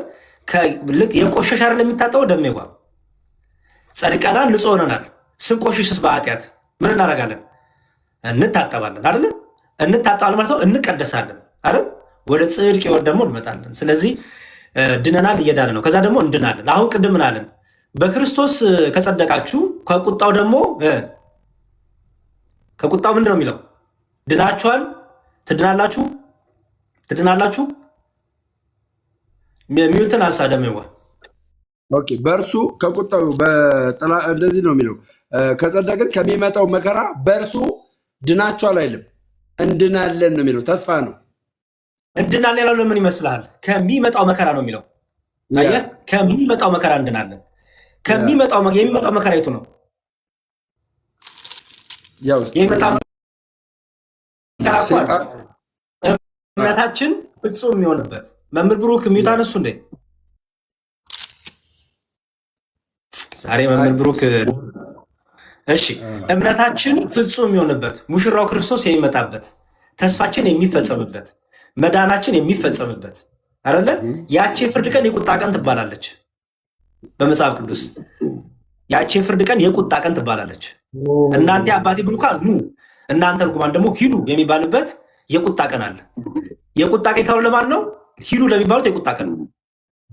ምክንያቱም በሚያስፈራራና እግዚአብሔር በሚያስፈራራና በፍርድ ቋንቋ ስለሚናገራቸውም ብሎ ሂዱ ስለሚላቸው ይፈርድባቸዋል።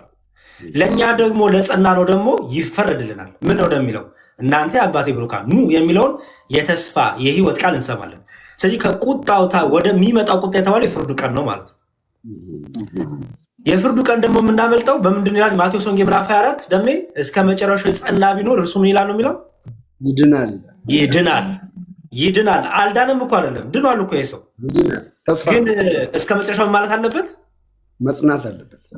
በምኑ መጽናት አለበት? በቅድስናው፣ በጽድቁ፣ በንጽህናው፣ በመንፈሳዊ ፍሬ ክርስቶስ በመምሰል ህይወት ውስጥ ምን ማለት አለበት? ቢጸና ምን ይሆናል?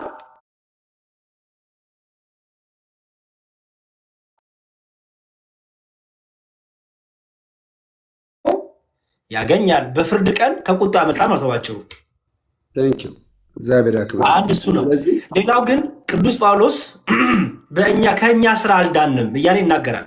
የቅዱስ ጳውሎስ መልእክት ደሜጓ ብዙ ጊዜ አንብበው ከሆነ ዕብራውያንን፣ ኤፌሶንን፣ ቆሮንቶስን፣ ሮሜን ስታጠና ኦዲየንሶቹን ያማከለ ነገር ያነሳል። ለምሳሌ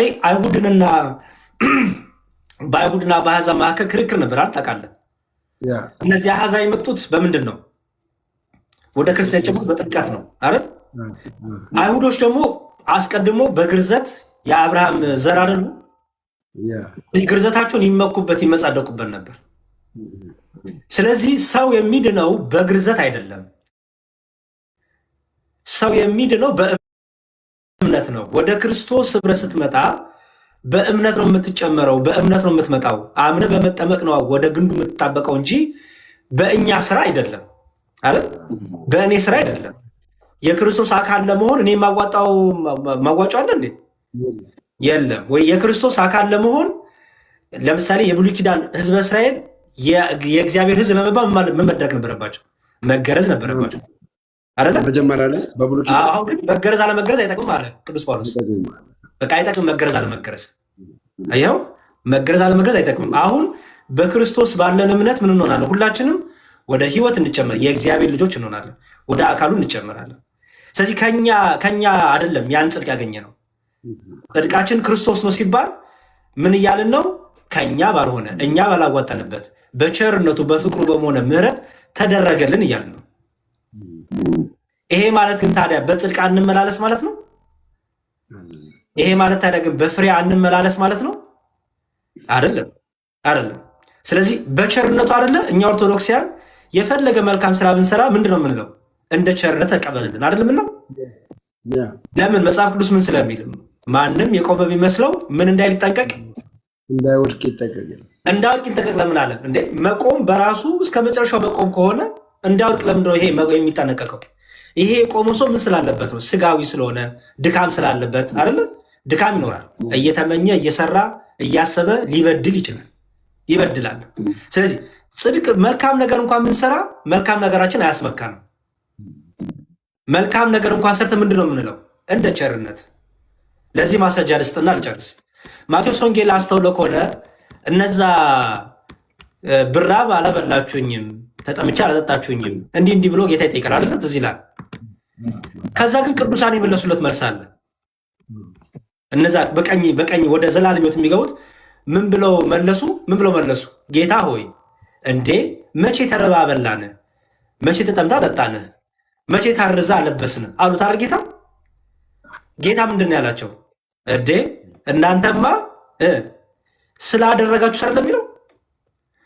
አድርገውታል እኮ ደሜ። እነሱ ግን ምን እያሉ ነው? አላደረግንም እያሉ ነው። እንዴ አላደረግንም ሲሉ እየካዱ ነው እንዴ?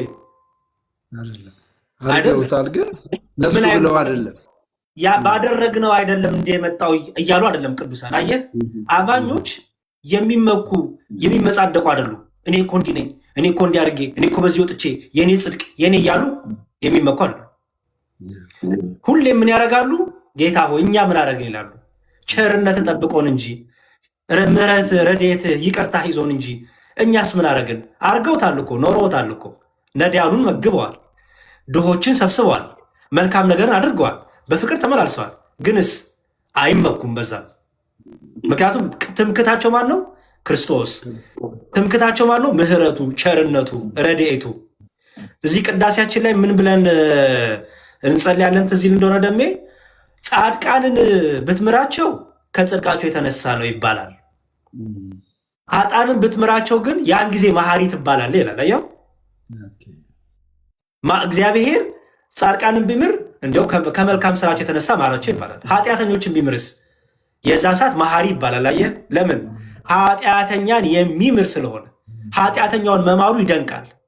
ጻድቁን ቢምርማ ስለ ጽድቁ ነው ይባላል። ኃጢአተኛውን ሲምር ግን ይሄ እግዚአብሔር እኮ መሐሪ ነው ትለዋል። አየኸው፣ ኃጢአተኛው እንኳን ምህረት ይጠብቃል። ምህረቱ ተስፋው እግዚአብሔር ነው። ጻድቁስ ተስፋው እግዚአብሔር ነው። አሁን ጻድቅ ነኝ ብሎ አይመጻደቅም፣ አይመካም። ስለዚህ ከኛ ባልሆነ እንሄዳለን ማለት ነው። ከኛ ባልሆነ ወደ ክርስቶስ አካል ተጨመርን። ከዚህ በኋላስ ከኛ የሚጠበቅ ነገር አለ። ምን? ክርስቶስን በመምሰል መኖር፣ በእምነት መጽናት፣ በቅድስና መጽናት፣ በመንፈሳዊ ፍሬ መጽናት። ካልጸናንስ ምን እንሆናለን? እንቆረጣለን። ንስሐ ካልገባንስ እንቆረጣለን። ስለዚህ እንዲሁ በጸጋው ድነናል ስንል ከኛ ያልሆነ በክርስቶስ ቤዛነት ድነናል እያልን ነው። መስቀል ላይ ያዋጣነው መዋጮ አለኛ የለም።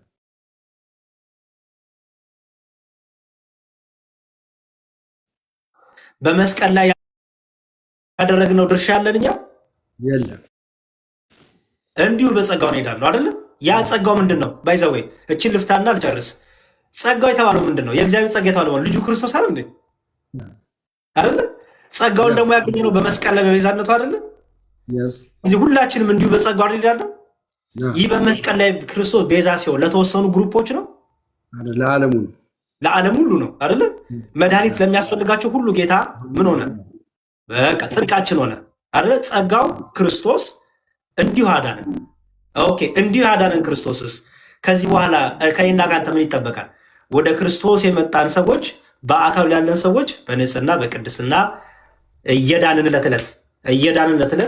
መጨረሻ ደግሞ ከቁጣ አምልጠን የህይወትን ቃል የምንሰማበትን ያን የእምነት ጽናት ደግሞ እየዳንን በሚለው ውስጥ እየበረታን ሙሽራው ክርስቶስ እንጠብቃለን ማለት ነው። ደሜዋ ቃልዎት ያሰማልን ዲያቆንዬ፣ እግዚአብሔር ዘመኖትን ይባርክ። ደስ የሚል ትምህርት፣ ደስ የሚል ማብራሪያ፣ ቆንጆ። ስለዚህ እኛ ኦርቶዶክሳውያን እንግዲህ ክርስቶስ ኢየሱስ ባደረገልን ጽድቅ ጸድቀናል። ነገር ግን ጸድቀናል ብለን እኛ ዋን ሴቭ ኦልዌይስ ሴቭድ አማኞች አይደለንም።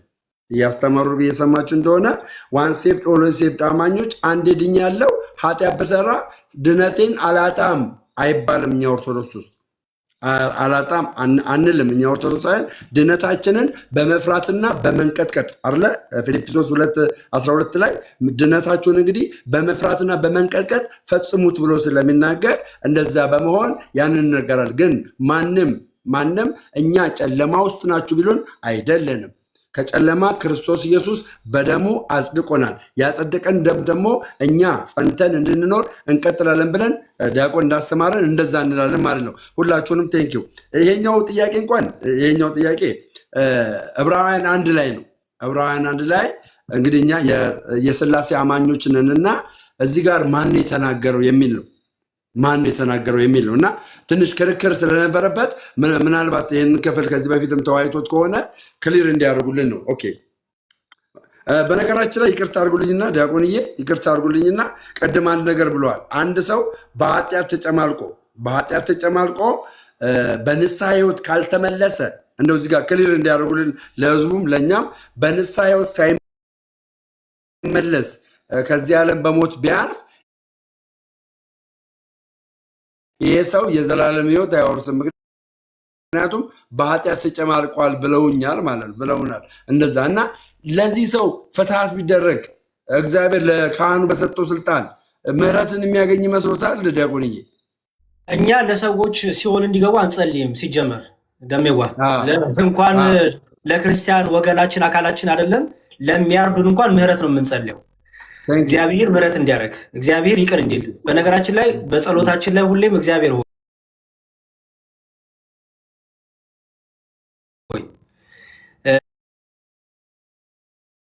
ለፍጥረት ሁሉ ምሕረትን ላለን ሁሉ እግዚአብሔር ምሕረትን አድርግ ብለን ጸሎት እናደርጋለን። ጸሎተ ፍትሐት ሀሳቡ ምንድን ነው? እግዚአብሔር ስለዛች ነፍስ ልክ ያቺ ነፍስ ክቡር ናት። የክርስቲያን ነፍስ አይደለች? በኃጢአት ልትጨማለቅ ትችላለች፣ በበደል ልትጨማለቅ ትችላለች አይደል? ግን ክርስቶስ የሞተላት ነፍስ ናት፣ ክብር ናት። ስለዚህ ዝም ብለን አንሸኝም፣ ዝም አንወረውርም። ልክ ከእግዚአብሔር ዘንድ ልጆች ሲሰጡን እግዚአብሔርን አመስግነን በቤተክርስቲያን በጸሎት በምስጋና እንደምንቀበሉ ደግሞ ልክ ደግሞ ሲሞቱ ደግሞ እነዛ የክርስቲያን አካሎቻችን ምን እናደርጋለን? እናዝናለን። ስናዝን ማንም ያዘነ ቢለው ምን ያደርግ ነው የሚለው? ደሜ ይጸልይ። ደስ ያለ ቢለው ደግሞ ይዘምር። ሀዘናችን በብዙ ምክንያት ሊሆን ይችላል። ሞት ሊሆን ይችላል፣ የተለያየ ነገር ሊሆን ይችላል። አሁን የምናወራው ስለ ሞት ስለሆነ ሞት የክርስቲያን ወገን ሲለይ ሞት ሀዘን ነው። ለቤተክርስቲያን ሀዘን ነው። ላሉት ብልቶች ሀዘን ነው። ሀዘን ሲሆን ምን ያደርጋሉ ክርስቲያኖች? ይጸልያሉ። ምን ብለው? ጌታ ሆይ ይህችን ነፍስ ማራት፣ በደልም ኃጢአትም ሰርታ ከሆነ አንተ ታውቃለህ፣ በመልካም ተመላልሳም ከሆነ አንተ ታውቃለህ። ግን ምን በላት? ማራት፣ ራራ፣ ይቅር በብለን እንጸልያለን። ስለ ክርስቲያን አካላችን ብቻ አይደለም፣ ስለሚገለንም ስለሚያርደንም እስር ቤት ስለሚወረውረንም ክርስቲያንን ስለሚጠላም ሰው እንኳን እንጸልያለን። ምን ብለን? ማር ራራ ይቅር ብለን ማለት ነው። ስለዚህ ምህረቱ የእግዚአብሔር ዘንድ ነው። ከእኛ ግን ምንድነው የሚጠበቀው? ደሜ ባጭሩ እግዚአብሔር ሆይ ይቅር በለው፣ ይችን ነፍስ ተቀበላት፣ ማራት፣ ራራላት ብለን የመጸለይ ግን አንደኛ ክርስቲያን ለክርስቲያን መጸለይ ግዴታው ስለሆነ፣ ሁለተኛ ደግሞ ክርስቲያኖች ከአምላካቸው ከክርስቶስ ተምረዋል። ምን ብለው? ማር ራራ ይቅር በል የሚል የፍቅር ጸሎት ተምረዋል። ስለዚህ እየገደሏቸውም ለሚገሏቸውም ይጸልያሉ። ምን እያሉ? ይችን ነፍስ ይቅር በላት እያሉ። እስጢፋኖስን መውሰድ እኮ ነው። እስጢፋኖስን የወገሩት እኮ ምን ያደረጉት ናቸው? በክርስቶስ ያመኑ ናቸው አይደሉም እኮ እንዴ? እስጢፋኖስ በክርስቶስ ላላመኑት ለሚወግሩት ከጸልየ ከለመነ ይቅር በላቸው ብሎ ከጸልየ ከለመነ እኛ ለአካላችን ለሆነው በድካም በኃጢአት ሊሆን ይችላል፣ ግን አካላችን ክርስቲያን ለሆነ ደግሞ ማር ራራ ይቅር በል እያልን ለዛች ነፍስ እንጸልያለን። እሺ ቴንኪው ቃልዎት ያሰማልን ዲያቆንዬ። እዚህ ዕብራውያን ምዕራፍ 1 ቁጥር 1 ላይ እንደዚህ የሚል ቃል አለና እዚህ ጋር ማን ነው የተናገረው? የትሪኒቲ መገለጫ ወይ ደግሞ የስላሴ መገለጫን እናይበታለን ወይ? ትንሽ ክርክሮች ስላሉ ነው። ከጥንት ጀምሮ እግዚአብሔር በብዙ አይነትና በብዙ ጎዳና ለአባቶች እንግዲህ አስቀድሞ እግዚአብሔር ለአባቶቻችን በነቢያት ተናገረ ይላል። በነቢያት ተናገረ ይላል። በኋላ ዘመን ግን ሁሉም ወራሽ ባደረገው ሁሉም በፈጠረበት በልጁ ነገረን ይላል። አሁን እዚህ ጋር እግዚአብሔር እኛን የተናገረን ራሱ ዳይሬክትሊ ነው ወይስ በልጁ ነው የተናገረን? ኦኬ፣ ባጭሩ በአዲስ ኪዳን በልጁ ነው የተናገረን። በልጁ ነው የተናገረን ማለት የአብ ሐሳቡ የአብ ቃሉ የወልድም ነው። የአብ ፍቃዱ የወልድም ነው፣ የመንፈስ ቅዱስም ነው። በልጁ የነገረን ምን ብሎ ነው? በልጁ የነገረን በልጁ ምህረትን ይቅርታ እንድናገኝ ነው። ይህች ይቅርታ ይህች ምህረት የአብ ናት፣ የወልድ ናት፣ የመንፈስ ቅዱስም ናት። ለምሳሌ በብሉይ ኪዳን እግዚአብሔር ለአባቶቻችን በልዩ ልዩ መልክና ጎዳና ተናገረ። እግዚአብሔር በአዲስ ኪዳን ግን ራሱ ልጁን ላከልን፣ የባህሪ ልጁን ላከልን። ለዚህ ክርስቶስ ምን አለ? ከሰማይ ከወረደው በቀር ወደ ሰማይ የወጣ ማንም የለም፣ እርሱም በሰማይ የሚኖረው የሰው ልጅ ነው አለ። ደግሞ ምን አለ? ከአብ ወጥቼ መጥቻለሁ አይደል ያለው። ስለዚህ ኢየሱስ ክርስቶስ በአዲስ ኪዳን በልጁ ተናገረን፣ በነቢያቱ አይደለም፣ ራሱ በልጁ ተናገረን። ለዚህ ነው እግዚአብሔር ዓለሙን በልጁ ሆኖ ከራሱ ጋር አይደለም የሚለው። ስለዚህ በልጁ ተናገረን ሲል እንዳልከው ትሪኒቲንም ያሳያል። በአካል የተገለጠው አካላዊ ቃል እንደሆነ ያሳያል። በልጁ ስለተናገረን ደግሞ በማን ማለት ነው? አብ አለ ማለት ነው።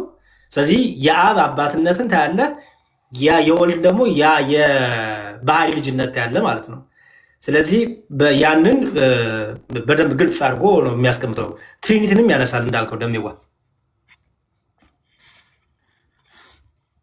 እሺ መልካም ጥሩ። እሺ ቢብልዬ መጽሐፉን በውስጥ ላክልሽ። እቺ እየከፈተልኝ አይደለም። ምንም ችግር የለም ዲያቆንዬ፣ ምንም ችግር የለም። እኔም እዚህ ቦታ ከሚይዝ ልውጣላችሁ። ውጭ ቦታ አስፈልጊ ብቻ ውጭ፣ ችግር የለውም። እሺ እሺ። እኔማ ከወጣሁማ ወዲያ ስል እስከምዞር እዚህ ልቀመጥ። እዚሁ ለዛ ነው ብኛ ያልኩት። እሺ እሺ እልክልሻለሁ መጽሐፉን በውስጥ። ምንም ችግር የለም። እሺ አሴ ሰላም ነው? እግዚአብሔር ይመስገን። እንዴት ናችሁ? ይሰማል ድምጼ? ይሰማል፣ እግዚአብሔር ይመስገን። እሺ በጣም አመሰግናለሁ ስላስገባችሁኝ። ሄሎ አይሰማም? እሺ ይሰማል። እኔ ይሰማኛል። ከየት ቤተ እምነት ነው ማልበል? እኔ ከኦርቶዶክስ ተዋህዶ ነኝ። አሰግድ እባላለሁ። ሙሉ ስሜ አሰግድ ነው። እሺ ምን ነበረ ጥያቄ አሰግድ? እሺ አመሰግናለሁ። ቅድም አንደኛውን ጥያቄን ቅድም እህቴ አሁን ልውረድ ያለችው በብሉ አንስተዋለች። ምናልባት ቅዳሴው ላይ የሰዓቱ ነው። ምናልባት አንዳንድ ቦታ እስከ 8 ሰዓት ቅዳሴ ያልቃልና ከዛ በኋላ እንትን አይልም። እንደው አንዳንድ ቦታ ደግሞ 9 ሰዓት የሚሆንበት አለ። አንዳንዶች ልጆች ደግሞ አሁን ከኔ ጋር የሚሄድ ልጅ አለ እሱ እስከ 12 ይቆያል እና ምንድን ነው ብዬ ስጠይቀው ምንም እየነገረኝ አይደለም እና ምናልባት እዚህ ላይ የእናንተ ከቤተ ክርስቲያን አኳያ ምንድን ነው የሚለው ነገር ነው። የሰዓት ልዩነቱ ቅድም አንስተዋለች። አይ ቲንክ እሱ ነው አንደኛው። ሁለተኛውንም ልቀጥል። እሺ ሁለተኛ ምን ነበረ? ሁለተኛው ደግሞ አንድ ሰው ለምሳሌ ንስሐ ይገባል፣ ለሰራው ኃጢአት ንስሐ ይገባል እና አንድ ጊዜ ንስሐ ከገባ በኋላ ተመሳሳይ አይነት ኃጢአት ደግሞ ሊሰራ ይችላል። ያው ሰውነንና ሁለተኛ ኃጢአት ሰርተን ንስሐ ስንገባ ምን አይነት ንስሐ ነው የምንገባው? ተመሳሳይ አይነት ንስሐ ነው የምንገባው ወይስ ምንድን ነው? የድፍረት ኃጢአትን መጽሐፍ ቅዱስ የሚለው መሰለህ? ጻድቅ 7 ጊዜ ወድቆ 7 ጊዜ ይነሳል አይደለም የሚለው? በቃ ስለዚህ ምን ማለት ነው? ጻድቁ እንኳን ብርቱ የተባለው እንኳን ድካም ይኖርበታል፣ ድካም ያገኘዋል ነው። አንተ ደግሞ በብዙ ድካም ደግሞ ያለን ሰዎች ደግሞ እኛ ደግሞ ብዙ ጊዜ ደጋግመን በኃጢአት ልንወድቅ እንችላለን። ትልቁ ነገር የድፍረት ኃጢአት ውስጥ አለመግባት ነው።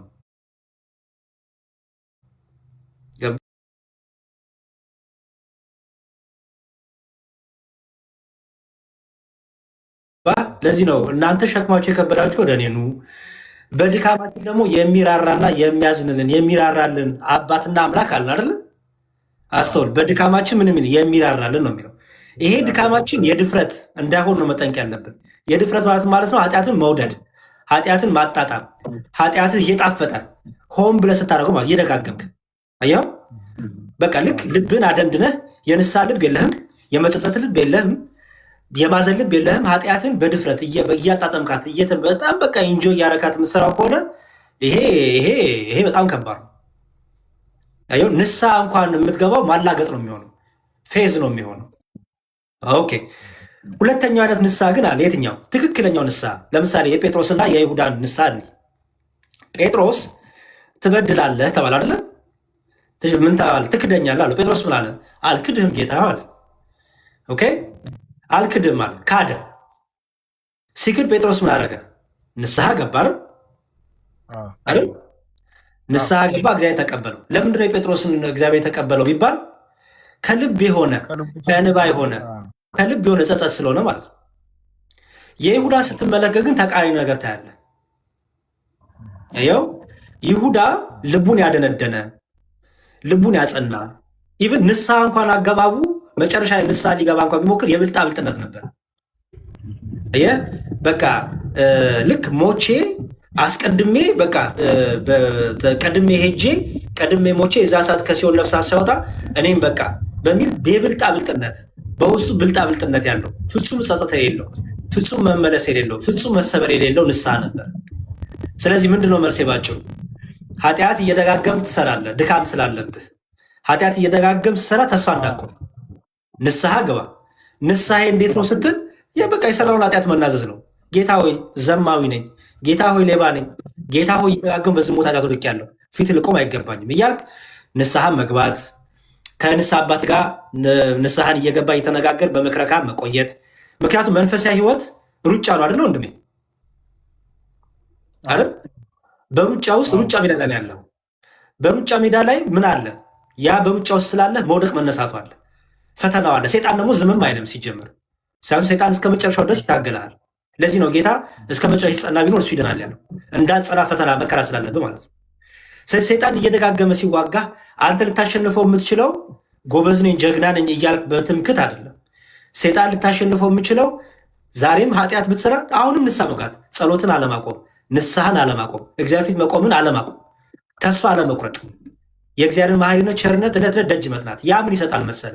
ከልብ የሆነ ንስሐ ከሆነ ከልብ የሆነ ጸጸት እስከሆነ ድረስ መንፈስ ቅዱስ እያገዘ መንፈስ ቅዱስ እያበረታ መንፈስ ቅዱስ በድካሞችህ ላይ ጥንካሬን እየሰጠ ኃጢአትን ወደ መተው ትመጣለህ ማለት ነው። አሁን ችግሩ እኔ እናንተ ንስሐ ስንገባ ከልባችን ስብር ብለን ከልብ የሆነ እንባ አይደለም ያለን። ገባ? ጊዜያዊ ንስሐ ነው። ስሜታዊዎች ነን።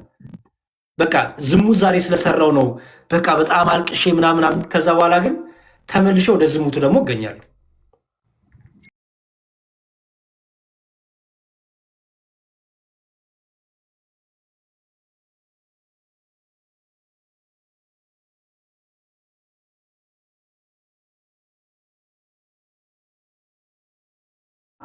ብዙ በቃ ተመልሶ እግዚአብሔር ቤት የማይገኝ ተመልሶ ለጸሎት የማይተጋ ተመልሶ ለመንፈሳዊ ነገር የማይተጋ ንስሐ ነው። ለምሳሌ ልስጥና ላቁ ሚዲያ ላይ አንዳንድ ሰዎች አይታል ይዘምራሉ አይደለ? ከዛ ደግሞ ሲዘፍኑ ደግሞ ታያላል። ኦኬ አሁን አስተውሎ ይሄን ህይወት አሁን ይቺ ነፍስ አለች፣ ታሳዝናለች። ያላረፈች ነፍስ ናት። አየህ፣ ግን ያላረፈችው ክርስቶስ ስላላሰረፋት ይመስላል። የእነሱ የስጋ ፍላጎት ስለሆነ ይመስለኛል። ስላልወሰኑ ስላልቆረጡ አይደል? ሁለት ነገር ስለወደዱ በሁለት ልብ ስላሉ እስከ መቼ ድረስ በሁለት ልብ ታነቅሳላችሁ እንደሚል ቃል ወይ ሞቅ አላሉ ወይ በራድ አልሆኑ። አየው፣ መካከል ላይ ሆነዋል። ሞቅታውንም ይወዱታል፣ በራዱንም ይወዱታል፣ ዓለሙንም ይወዱታል፣ መንፈሳዊቱንም ይወዱታል። እነዚህ እቺ ነፍስ እግዚአብሔር የንስሐ ጊዜ ይሰጣታል፣ እንድትመለስ ያስተምራታል፣ ይመክራታል። እምቢ ካለች ግን ትቀጣለች። አየው። ስለዚህ የእኛ ነፃ ፍቃድም እንዳለ እንዳትረሳ፣ የእኛ በመበርታት የእኛ መወሰን፣ የእኛ መቁረጥ፣ የእኛን ነገር መወሰን በቃ ክርስቶስ ይሻለኛል ብሎ ቁርጥ ግን ያንን ስትወስን ግን ምን ይፈልጋል? ድካም አለው፣ ውጊያ አለው። እየጸና እየበረታ በጸሎት እየተጋ ኃጢአት በሰላም ተስፋ ሳቆርጥ የማይጠየፍህ ኃጢአት ሰርተሃል ብሎ አንተን እግዚአብሔር አይጠየፍም። እግዚአብሔር የሚጠላው ኃጢአትን ነው እንጂ አንተን አይጠላም። ይህን ታውቃለህ? ሀቅ ነው። በቃ ስለዚህ ኃጢአት ብትሰራም እግዚአብሔር ፊት ቁም። እግዚአብሔር ካልረዳ ኃጢአትን መተው ስለማትችል፣ መንፈስ ቅዱስ ካላገዘ ኃጢአትን መተው ስለማትችል፣ በኃጢአት ላይ ጉልበተኛ መሆን ስለማትችል፣ ስለዚህ ከንስሐ እንዳታቆም ማለት ነው። የድፍረት ኃጢአት ውስጥ እንዳትገባ፣ ልምምድ ውስጥ እንዳትገባ፣ ኃጢአት እንዳጣፍጥ፣ ይህን እርግጠኛ ይህን መጠንቀቅ ያለብን። መምህሬ በጣም አመሰግናለሁ። ግን ካላስቸገርኩ አንድ የአንተን ፍቃድ የምፈልገው ጉዳይ አለኝና አንድ ነገር ልበልና ከተመቸህ እንደዚህ ነው ትለኛለህ። ይቻላል? አይ በቃ በሀሳብ በውስጥ ጻፍልኝ። በውስጥ ልጻፍልህ? እኔ ጥያቄ ብቻ ነው የምቀበለው አሁን ላይ። ሌላ ከኔ ጋር የተቀጣ ነገር ካለ ግን በውስጥ ጻፍልኝ። እሺ አመሰግናለሁ። በቃ እሺ አመሰግናለሁ በጣም እሺ ታንክ ዩ ፎሎ አድርጊያለሁ። እሺ ታንክ ዩ። እሺ ዛጎል ቶሎ አቅሮ ጥያቄ። እኔም እንግዲህ ጥቂት ደቂቃ ነው የቀረኝና ዛሬ ዛጎል። እሺ እንደምን ዋላችሁ ወንድሞች? እንደምን ዋልክ? ተመስገን። ኦርቶዶክሳዊ ነኝ፣ ግን እዚሁ ቅበተ እምነት ቲክቶክ ላይ በምናገኛቸው ቤቶች ድንገት ኦርቶዶክሳዊ ጥያቄ ሲጠየቅ ለመመለስ እንሞክራለን እና ብዙ ጊዜ የሚጠየቀው እርስዎም በሚያውቁት ጥምቀትን ነው እና ጥምቀት ለድህነት ይሆናል ስንል እንዴ ሳይጠመቅ እኮ የዳነ አለ ብለው ፊያታዊ ዜማን ያነሳሉ። እንዴ ይሄ እኮ ትእዛዙ ታላቁ ትእዛዝ ማርቆስ 16:16 ወይም ማቴዎስ 28 ቁጥር 19 ላይ ያለው ትእዛዙ ከመሰጠቱ በፊት ነው ስንላቸው እንዴ ዮሐንስ 3:5 ላይ እኮ ትምህርቱ ተሰጥቶታል። ለዛ ምን የሚለው ሰው ከውሃና ከመንፈስ ካልተወለደ በቀር ወደ እግዚአብሔር መንግስት ሊገባ አይችልም ብሏል። እዛ ጋር ትምህርቱ ስለተሰጠ ለድህነት ቢሆን ኖሮ እያጠመቁ ያሳዩን ነበር ሐዋርያቱ። ነገር ግን አላጠመቁም።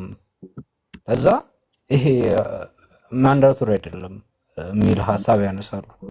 ባጭሩ ልመልስ ዳጎል ወንድሜ፣ የጥምቀት ዓላማው ምንድን ነው? የጥምቀት ዓላማው ከክርስቶስ ከሞቱና ከትንሣኤው ጋር ምን ማድረግ ነው? አንድ መሆን አይደል? ክርስቶስ ሳይሞት በውሃ ተጠምቀህ ከክርስቶስ ሞትና ትንሣኤ ጋር እንድትሆናለህ? አትሆንም። በቃ ባጭሩ ጥምቀት ያድናል። ምን ለመሰለ ከክርስቶስ ጋር አንድ የምትሆንበት ስለሆነ፣ ክርስቶስን የምትለብስብ ስለሆነ፣ ክርስቶስን ሳትለብስ ከክርስቶስ ጋር አንድ ሳትሆን ትድናለህ? አድንም። በቃ አሁን ይሄ ከገባህ እኮ ቀላል ነው። ይኸውልህ ጥምቀታችን እውነት የምትሆነው ኦኬ፣ ትንሣኤያችን የእውነት ትንሣኤ የሚሆነው ጌታ ሲሞቶ ሳይሞት ነው። ከሞተ በኋላ ከሞተ አይደል? ኦኬ፣ ትምህርቱ ተነገረን አይደል? ምን እኔ ትንሣኤና ህይወት እኔ ነኝ፣ የሚያምን ቢለው አይሞትም አለ ጌታ አይደል? ኦኬ፣ የሚያምንበት ግን የማይሞተው ሞቱ ሲገደልለት ነው አይደል? በትክክል ሞቱ የሚገደልለት ጌታ ሲሞት ነው አይደል? አዎ በጣም ጥሩ። ጥምቀታችንም ድህነት የምትሰጠን ጌታ ስለሞተ ከጌታ ጋር በሞቱና በትንሣኤው በጥምቀት አንድ ስለምንሆን አይደል? እና ደግሞ በጥምቀት ደግሞ ጌታን ስለምንለብሰው አይደል? አዎ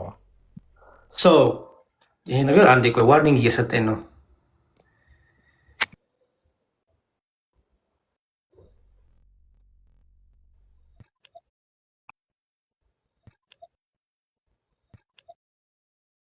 ፖሊስ አለ በዚህ ዓለም ምን አድርጌስ ሪፖርት ይደረጋል? ኮፕሊንክን አድርጉልኝ እሺ፣ ፕሊዝ ኮፕሊንክ አድርጉ።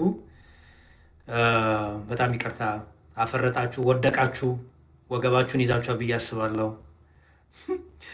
አልጋ ጋም ጠጋ ብላችሁ፣ ወንበር ጋም ጠጋ ብላችሁ የወደቃችሁም ካላችሁ እንግዲህ ይኸው ነው።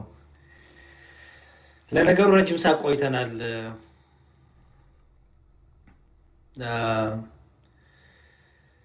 ጥሩ ጊዜ ነበረን፣ እግዚአብሔር ይመስገን። እሺ እግዚአብሔር ይስጥልኝ ለጊፍት ለምትሰጡ። አይ ቲንክ ጊፍት ነው ምናምን ጥሩ እንትን ይላል። እኔ ጊፍት አልፈልግም፣ ግን አሩ ነው ለቲክቶክ እንደዚህ ላይቭ ስትሪማችን እንዳይቋረጥ የሚጠቅም ከሆነ አሩ ነው ማለት። እኔ ግን ጊፍት የምፈልግ ሰው አይደለሁም፣ ተናግሬ አደጋግሜ። እሺ የራሴ ስራ ያለኝ የራሴ ገቢ መታደር ያለኝ ሰው ነኝ። ጊፍት የምፈልግ ሰው አይደለሁም። እንደዚህ ግን እንዳያፈርጠን ግን ምን ይደረግ? እሺ እግዚአብሔር ይስጥልን፣ እናመሰግናለን።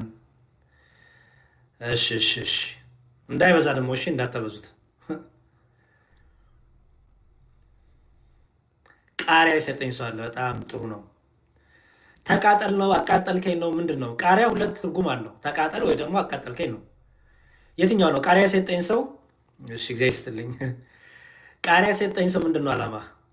ተቃጠል ነው ወይስ አቃጠልከኝ ነው? ነው እሺ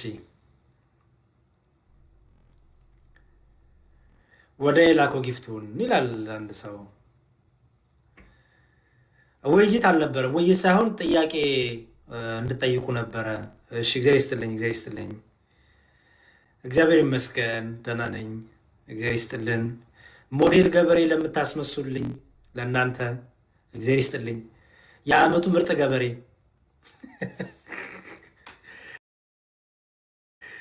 የዓመቱ ምርጥ ገበሬ ለምታስመስሉኝ ለእናንተ እግዚአብሔር ይስጥልኝ ብያለሁ።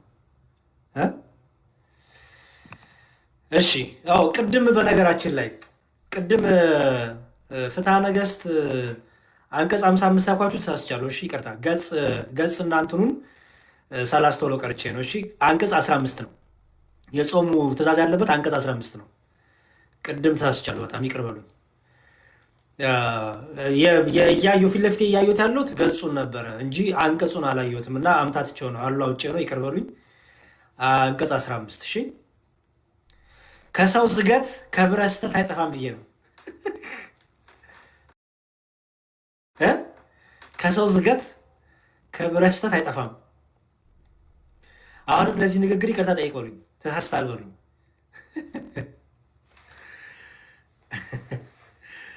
እሺ አንቀጽ 15 ላይ እሺ፣ አንቀጽ 15 ላይ ተቀምጧል። አኖ አረ ገልብጫውም አይደለም እንዴ? ገልብጫው ነው እንዴ? ገልብጫው የሚባለውማ 05 15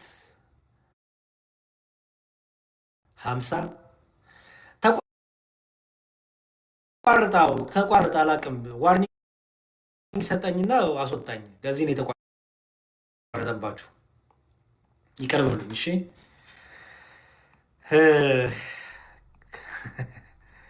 ከሰው ጥፋት ከብረት ዝገት መጽሐፈ ዲድስቅልያ አለ፣ እዛ ላይም አለ። የስርዓት መጽሐፍ አለ ዲድስቅልያ፣ የሐዋርያት የስርዓት መጽሐፍ ይባላል ዲድስቅልያ። እዛ ላይም አለ። ሰዓቱን ረዘም አድርገን የምንጾምበት አንደኛ ለበረከት ነው የመጀመሪያው ታውቃላችሁ። ሁለተኛው ግን ምንድን ነው እነዚህ 55 ቀን የሚሞላው ቅዳሜና እሑድ የማንጾምባቸው ሰዓቶች አሉ ታውቃላችሁ። ቅዳሜና እሑድ አንጾም። ስለዚህ እነሱንም የማንጾምባቸው ሰዓታትንም ጨምረን ለመጾም ገፋ አድርገንም እንጾማለን። ብዙ ምክንያቶች አላቸው ረዘም አድርገን የምንጾምበት። ትልቁ ግን ለበረከት ነው። ትልቁ በረከት ነው የምናገኘው። እንዳረሱት እሱ አንድ ሰው ከቅዳሴ በኋላ ስጋው ደግሞ ተቀብሎ ስጋው ደግሞ ተቀብሎ ጸበሉን ጠጥቶ ቤቱ ሄዶ ትንሽ ቆይቼ ልብላ ትንሽ ረዘም አድርጌ ልቆይና ለበረከት ነው። ምክንያቱም ለጌታ ብሎ የሚያደርገው ስለሆነ ለጌታ ብሎ የሚያደርገው ስለሆነ ክብር ያሰጠዋል፣ በረከት ያሰጠዋል። እና ትልቁ ለበረከት ከምናገኝበት ስለሆነ ማለት ነው። ይሄ ስርዓተ ቤተክርስቲያናችን ነው። የፈቃድ ጾም ስላለን የበረከት ጾም አለን እንዳትረሱት። የአዋጅ ጾም አለን ደግሞ ለበረከት ብለን ደግሞ ከታወጀ ደግሞ ጨምረን እንጾማለን። እና በዛ መልኩ አስተው ሴቭ ለማድረግ አይደለም የምንጾምበት። ትልቁ ለበረከት ነው። ኃይል መንፈሳዊ ለማግኘት ጸጋ መንፈስ ቅዱስ ለማግኘት። ከቅዳሴ በኋላ ሰዎች ከቅዳሴ በኋላ እኮ የሚቆዩ አሉ። ይዘው ይሄን አታውቁም?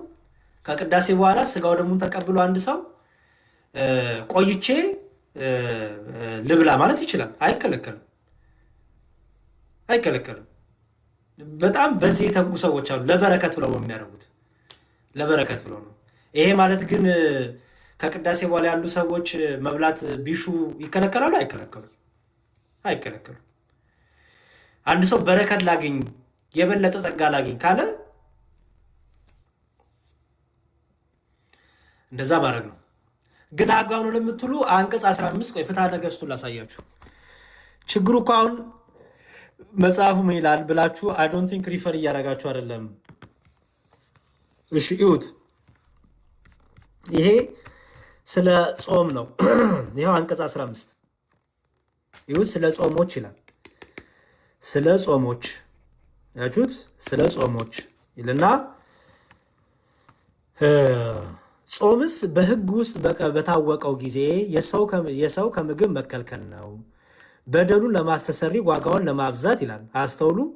በደሉን ለማስተሰሪ ዋጋውን ለማብዛት እርሱን ወዶ ሕጉን ለሰራለት እየታዘዘ የፈቲውን ኃይል ያደክም ዘንድ ለነባቢት ነፍስም ትታዘዝ ዘንድ ለክርስቲያን ሁሉ የታዘዘውን ጾም ክብር ምስጋና ይግባውና ክርስቶስ የጾመው 40 ቀን ነው። ፍጻሜዋ ከፍስሐ ከአይሁድ ፋሲካ በፊት ባለው ዓርብ የሚሆን ነው። ከዚህም ቀጥሎ የስቅለት ሳምንት ነው።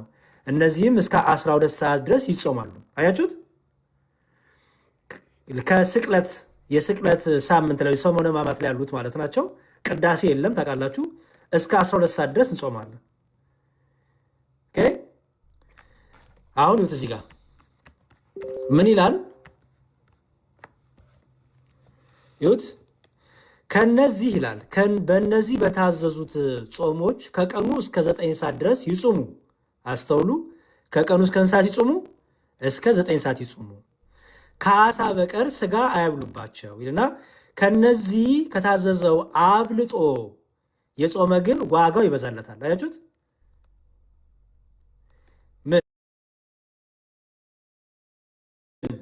ከነዚህ ከታዘዘው አብልጦ ጾመ ዋጋው ይበዛለታል። ስለዚህ ዋጋ እንዲበዛልን ከፈለግን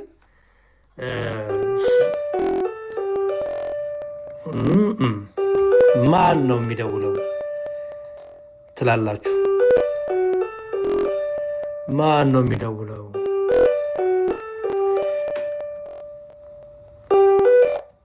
እሺ፣ ስለዚህ በዛ ያዙት። እሺ፣ ኤኒዌይስ ለበረከት እስቲ በደንብ እንጋበታለን። እንደውም ጾም የሚለውን ሀሳብ በራሱ ጾም የሚለውን ሀሳብ እናነሳለን። ጾም ምንድን ነው?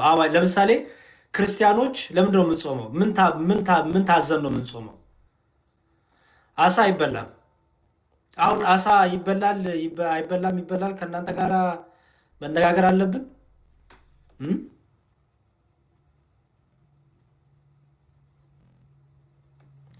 አሳ ይበላል አይበላም?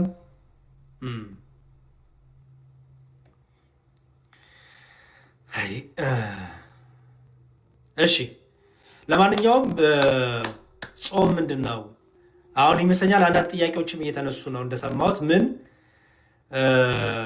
ጾም እንድጾሙ ማን ነገራችሁ? ወይ ማን ያወጀላችሁ? ጹሙ ተብላለች በመጽሐፍ ቅዱስ በጣም ብዙ ቦታ ከብሉይ ኪዳን ጀምሮ ጾምን አውጁ፣ ጾምን ተናገሩ፣ ጾምን ቀድሱ። ኦኬ ጾም ስለ ሀገር ሰላም፣ ስለመጣ መቅሰፍት። ለምሳሌ የነነዌን ህዝብ ታውቃላችሁ። ነነዌ ህዝብ ጾሙ ተብሎ ታውጇል። ከምን እንዲያመልጡ? ከመጣው ቁጣ እንዲያመልጡ። ኦኬ ስለዚህ ጾም ላይ ጾማችን የአዋጅ ጾም አለን፣ ደግሞ የፈቃድ ጾም አለን። የአዋጅ ጾም ማለት በቤተክርስቲያን ለልጆቿ ጹሙ ብላ የምታውጀው ነው። ይሄ የሁላችንም የምንጾመው የግዴታችን ጾም ነው። ከዛ ደግሞ የበረከትና የፍቃድ ጾም አለን ማለት ነው። እንዲህ እያለን እንግዲህ እናያለን እሱን ወደፊት። ሰናይ አሁን ስለ ምግብ እንዳታወሩኝ አደራሽ። መጥቶ አንድ ሰው ያሬድ አሳ ይጾማል አይጾምም፣ ያሬድ አሳ ይበላል አይበላም እንዳትሉኝ። እኔ ስለ ምግብ ማውራት አልወድም። ምን ይሰራላችኋል? እኔ እንዲሁም ሰው በአሁኑ ሰዓት እንዲሁ ከፍ ያለ ጥያቄ ለምን ነው የማንጠይቀው? ከፍ ያለ ጥያቄ ከፍ ያለ ከነገረ ድነታችን ጋር የተያዘ ከዘላለም ህይወታችን ጋር የተያዘ ለምን ነው የማንጠይቁት? በጣም ነው የሚገርመኝ። እኔ አሁን ነገረ ስላሴ ላይ፣ ነገረ ስጋዌ ላይ፣ ነገረ ጥምቀት ላይ፣ ነገረ ቁርባን ላይ፣ ነገረ ትንሣኤ ሙታን ላይ ኦርቶዶክስ ያለ ነው የማንጠይቁት ጥያቄ። ገብቷችሁ ከሆነ ፐርፌክት፣ ገብቷችሁት ከሆነ ተረድታችሁት ከሆነ በጣም ጥሩ። አሳ ይበላል አይበላም? ሲጀመር እኮ በጾም ጊዜ ከምግብ የምንከለከለው ምግብ ከእግዚአብሔር መንግስት ስለሚከለክለን አይደለም። ይህን እወቁ።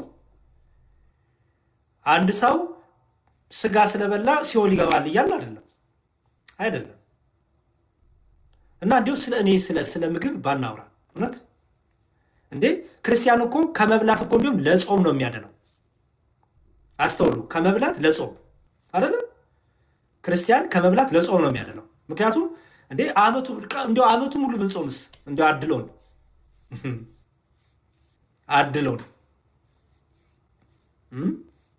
እና ፕሊዝ ከፍ ያለ ጥያቄ ጠይቁ። ከፍ ያለ ጥያቄ ስለ ነገረ ድነት ጠይቁ። ስለ ቅዱስ ቁርባን ጠይቁ። ስለ ጥምቀት ጠይቁ። ስለ ትንሣኤ ሙታን ጠይቁ። ስለ ነገረ ክርስቶስ ክርስቶስ ስላደረገልን ነገር ጠይቁ። ስለ ስላሴ ጠይቁ። ጭንቅላታችን በጣም ከፍ ይበል፣ ያጥና እባካችሁ።